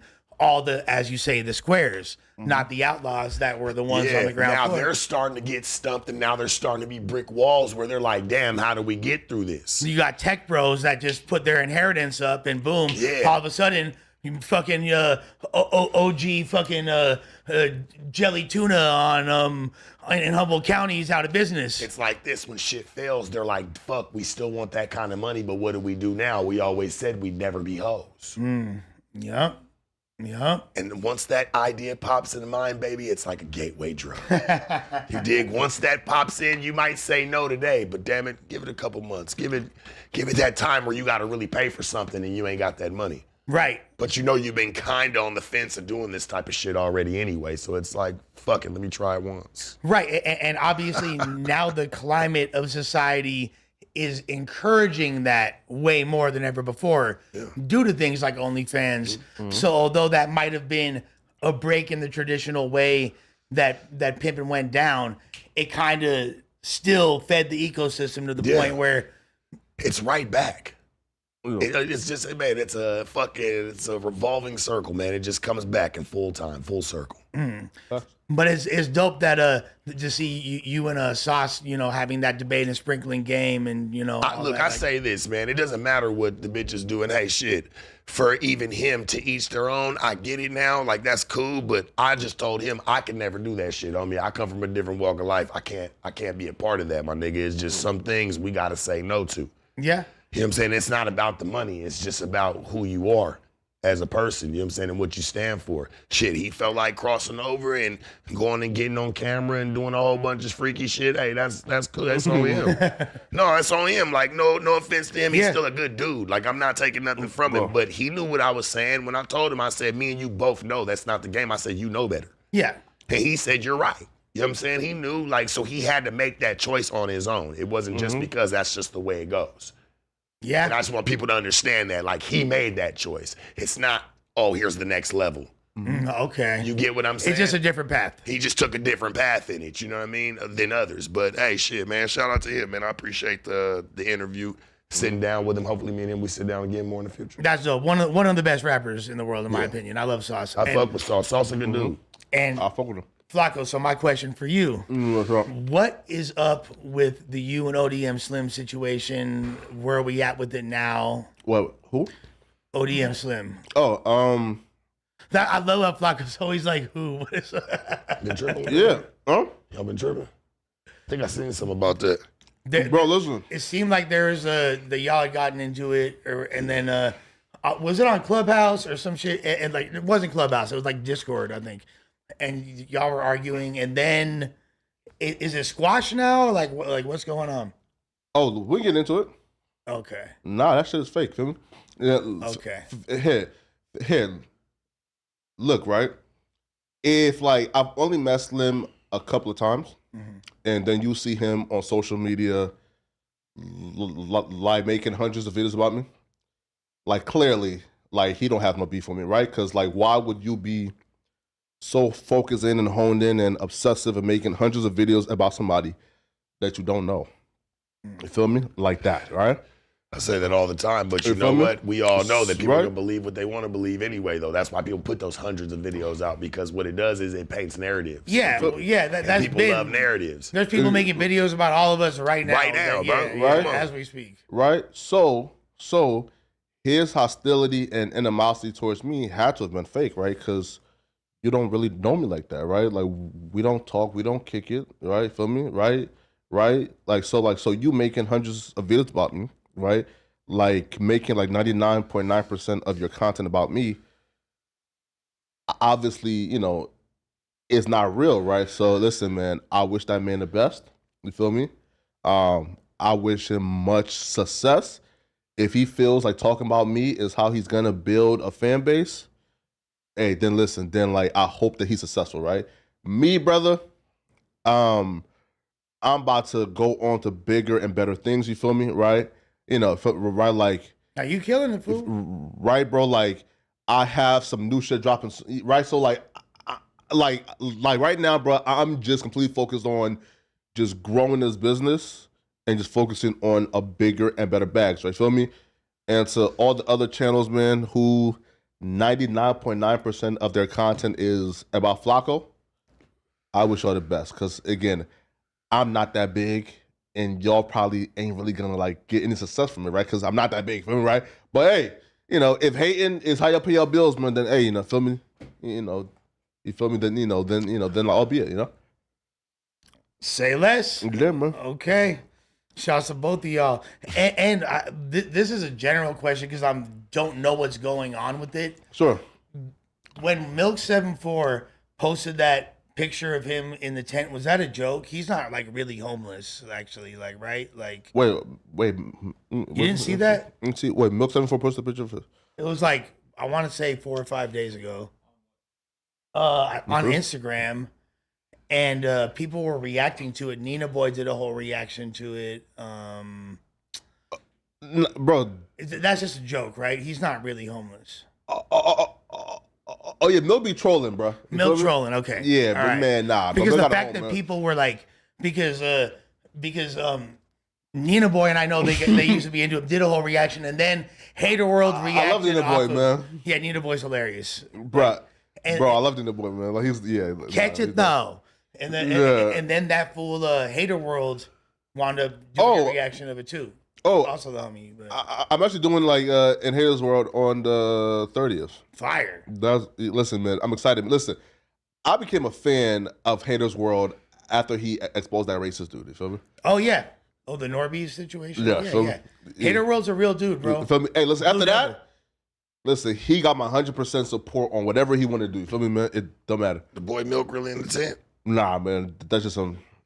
Some bullshit. Yeah, man, he trouble. It was just like very. Hey, be careful what you play with or wish for. Yeah, you just might get it. Man, I don't play like that. Yeah, and he That's said, me. And what his like caption was, it was basically like, you never know what life's gonna hand you. You got to be ready for the twists and. I ain't trying to put no images to that. Yeah. Oh shit. You dig what I'm saying? Like, unless it's real. I mean, that's just me. Because if I would have thought that was real, I would have tried to look out for bro. Like, here, my nigga, like, get up off the ground. Yeah, no, like, I was gonna say, like, I'd you have feel sent me? him something Prayers like, up to bro. Yeah, get up off the ground, my nigga. We ain't about to be doing all that, but like, just to play like that, like, be careful what you wish for. Yeah, man. That shit comes on me in full circle. Man, here, man. Like before I go homeless, bro, fam, like I would like move to the Midwest and get a job, feel me, right? Because listen, right, bro. Like you can find places on Earth right now, bro, like where rent is like $600. You feel me, right? Yeah, of course. Right. Like so, like if before I go homeless, I'm back to Iowa somewhere. You feel me? I'm back to like Arkansas. This fool grew up here. He got somebody. Of course, he's not gonna be like in a fucking tent. You know what I mean? Like, yeah, man. But hey, listen, man. We just passed the 2-hour mark, man. What about the academics before we dip? Oh, sure. You want to do that real? Yeah, sure thing. So, go ahead. Ak was tripping on Complex after they made him #1 on their top 25 media list. But the reason why is because so pretty much, Complex put like top 25, right? And for everybody on the list is they did nothing but positive shit, right? But for Akademiks, they didn't put nothing positive, right? They said that he chooses that like truth and ethics isn't his strong suit, right? How like he has like a clout chasing narrative, right? And they even, these fucking scumbags, pieces of shits at a Complex, put him at number1, and then brought up his court cases. He's currently like, you feel me, right? Like he's currently going through, right? And Akademiks, and the whole thing is this: if you guys are going to celebrate me, then celebrate me.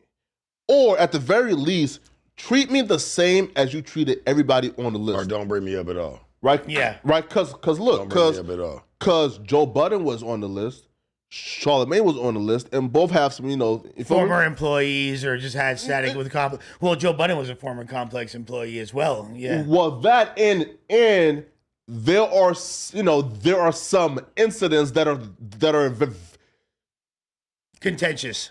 yeah, right. There are things that they could have pointed to that was just as serious, if not more serious, than what Akademiks currently going through, right? But they chose to put nothing but pleasantries for Charlamagne and Joe Budden. Sure, there's a lot of things they could have said about Zesty Joe, but nah, they left man. that shit out, Wait, They could have said shit about anybody on that list, really. You know what I mean? Saying. wait, Joe not zesty, bro. Like he fucked bad bitches. He do got a crazy Pokemon card collection. Boy, what? Sin Tahiri got the new. No. Yeah, He got some Pokemon cards. yeah, right. Right, no, right. So Some Pikachu, niggas- I choose you. Some dudes, you know what I'm saying, mask it for what they really do. I mean that is true. A lot of fools do overcompensate. So that way they ain't got to worry about you raising questions. He's hey. That aside, I don't know. He definitely knocked him down. You fucking I don't know. You know. But how it goes. Is it kind of weird that Complex had Ak, Joe, and Nadeska all on the list, and they're all like former hosts of Everyday Struggle? Is it weird that all three, like Ak, Budden, and Nadeska, were on the list and they were all? I don't think it's weird because Akademiks and Joe Budden, They for sure deserve it. they are undoubtedly, undisputedly the top two hip hop media personalities, right? Now, do I feel like Nadeska? Now, again, Nadeska does a lot behind the scenes with Apple Music and shit like that.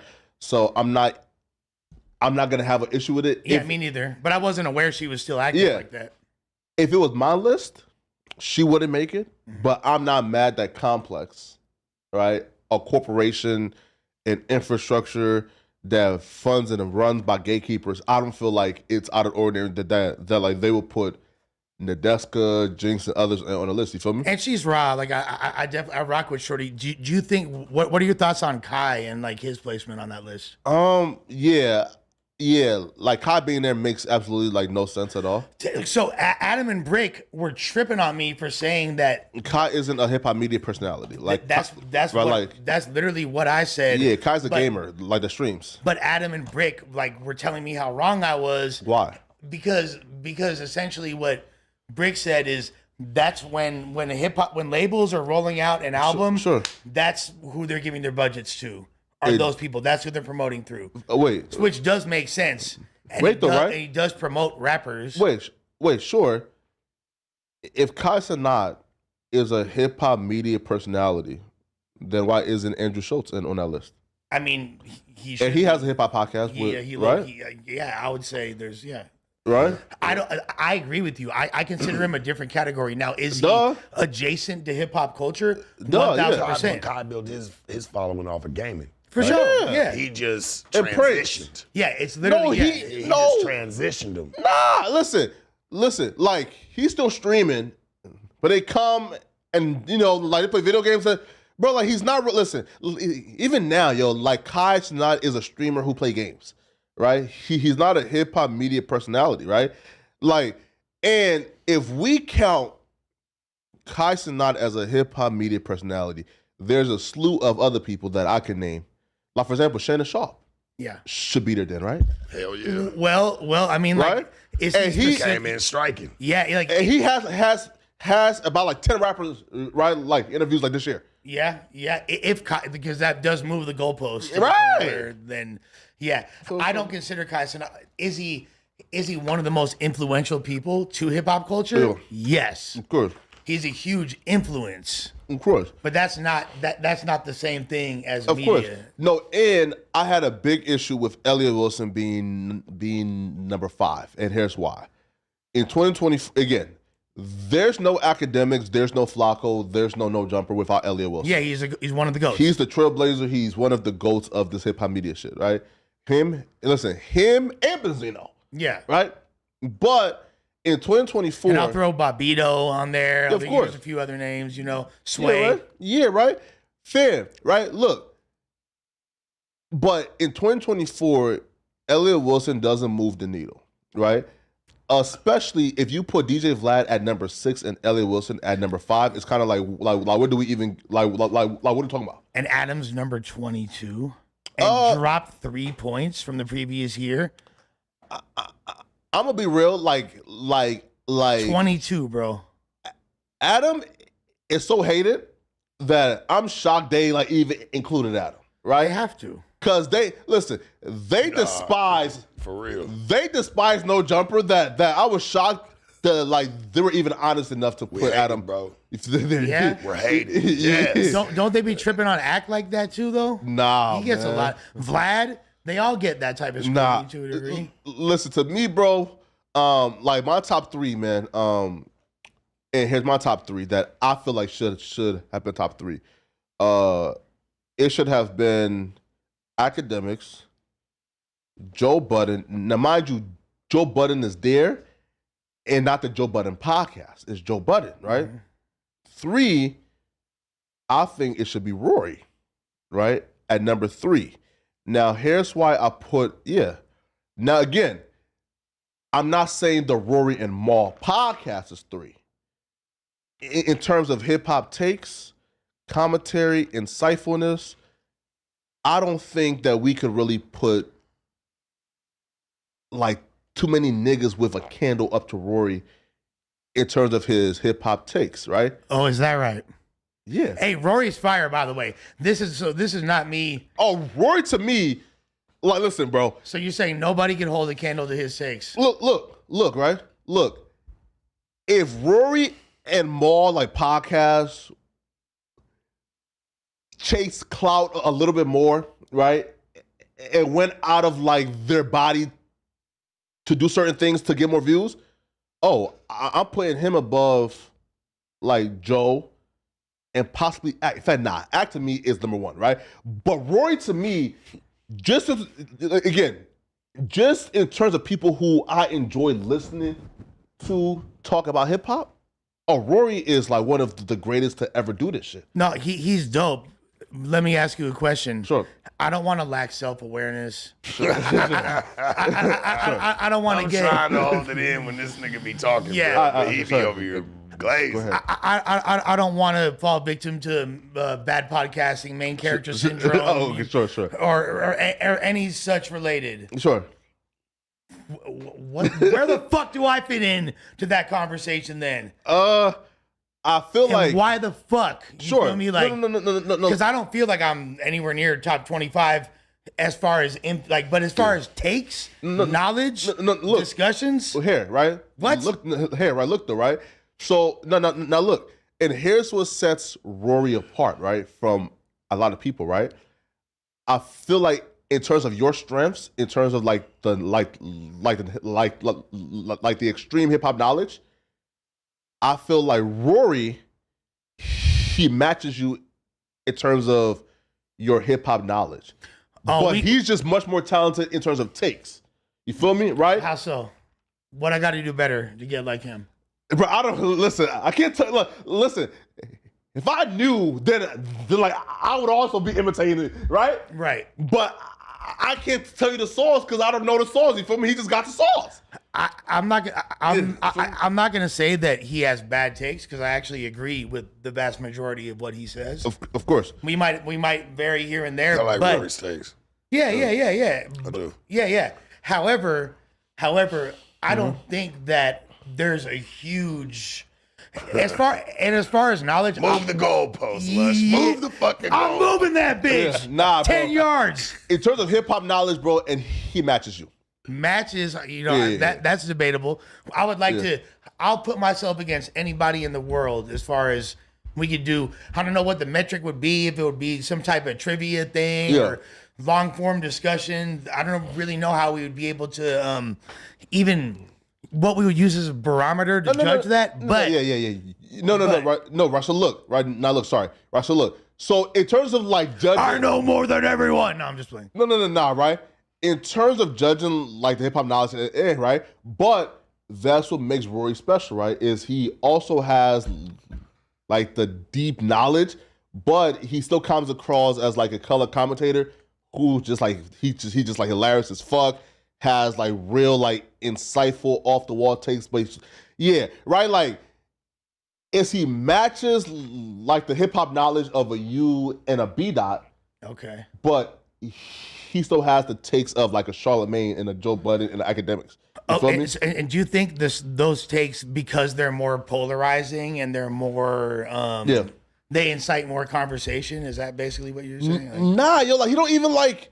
Listen, like it's hard for me to say that I have like a Rory take that's gonna like set the world on fire, but he just has a way with words, bro. You feel me, right? Like yeah, bro, right, yeah, bro, right? What? I just like watching this. This is funny. Yeah.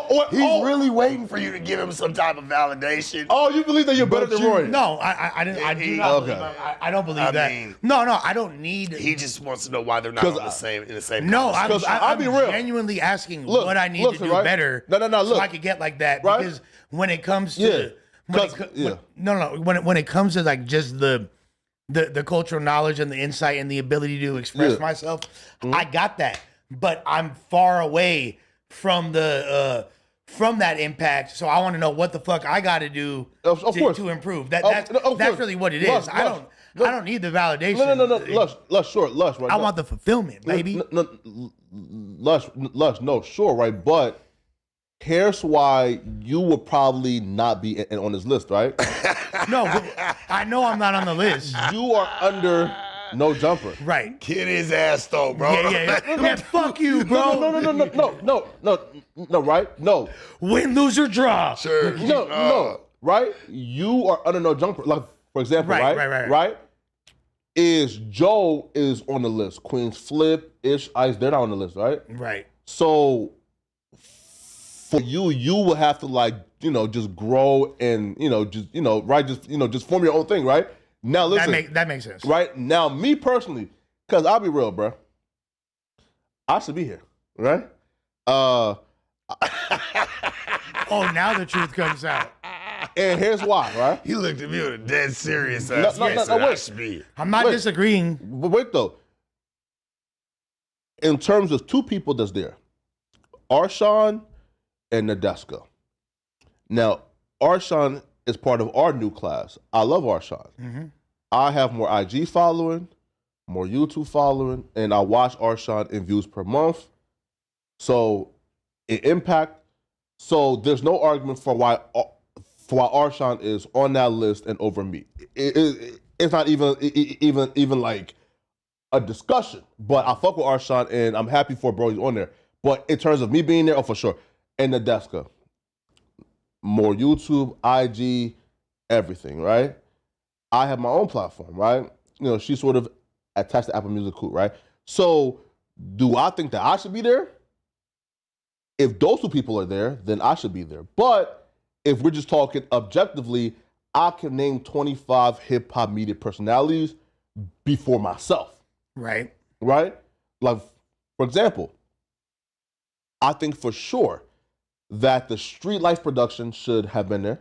Mm-hmm. I think for sure Art of the Dialogue should have been there, right? I think for sure Denza Project should have been there. Denza Project. Right? Me too. I'm supposed to go up there. Yeah. Oh, yeah, right? Yeah, I gotta go up there and go see it. Right? So if we're saying that this is the list and I have to fit myself in the list and take somebody off, one, like, I'm definitely above in Arshawn and Nadeska in the landscape of hip hop media. Yeah, I mean, like, also the rankings. That's why I said. So let me ask you. Mm-hmm. Okay, Trap Lord Ross definitely deserves a spot. 100%. Yeah. We love TLR, right? He. I think he was like 18 on there or something like that. And he was 20 and I do think that he deserves to be probably like top 15, top 10. Yeah, I think he should have been higher on the list too. Yeah, right? I agree. How come he's higher on the list than Adam? Cool. Like, just for example. Well, they hate Adam. So, I mean, does Adam really Okay, how about this? They hate Adam. Let's not make it about Adam. Let's say No Jumper. Oh, okay. Where's No Jumper on that? They hate No Jumper. Like, Lush, listen. Lush. Us even being here should be, okay, right? Because Lush, they would rather like kill all their credibility by by leaving us off than putting us on, right? But due to the year that we have had, They had to. They had to put us on, right? Feel me? Right? Like, for example, right, Traveler Ross, right? Bro, in 2023, he should have been here, right? Yeah, I agree. And he dropped the King Von documentary. He dropped. So, like, in 2023, you couldn't find me a more impactful hip hop media personality than Traveler Ross in 2023, right? One of the top for sure. But he wasn't there, and one can argue that he should have been like top 5, top 10, right? So this list now is them trying to make it right. But honestly, bro, in 2025, if I'm not on here, the list means nothing. Let him know. So when Ak responded to it, he basically told them, "Fuck you." Yeah, man. But hey, listen, man, let's get up out of here, man. People, we gone, man. Hey, we appreciate y'all. Log in next week. We gonna be back, and we know we owe you a music stream. So all of y'all that paid for this week, we gonna get it situated. And yeah, y'all enjoy the rest of y'all week. Much love. I don't know what it is, man. Church. Number love. We in the building. Sir, peace out, man. Flakko, Big Mikey, Lush Uno. We about.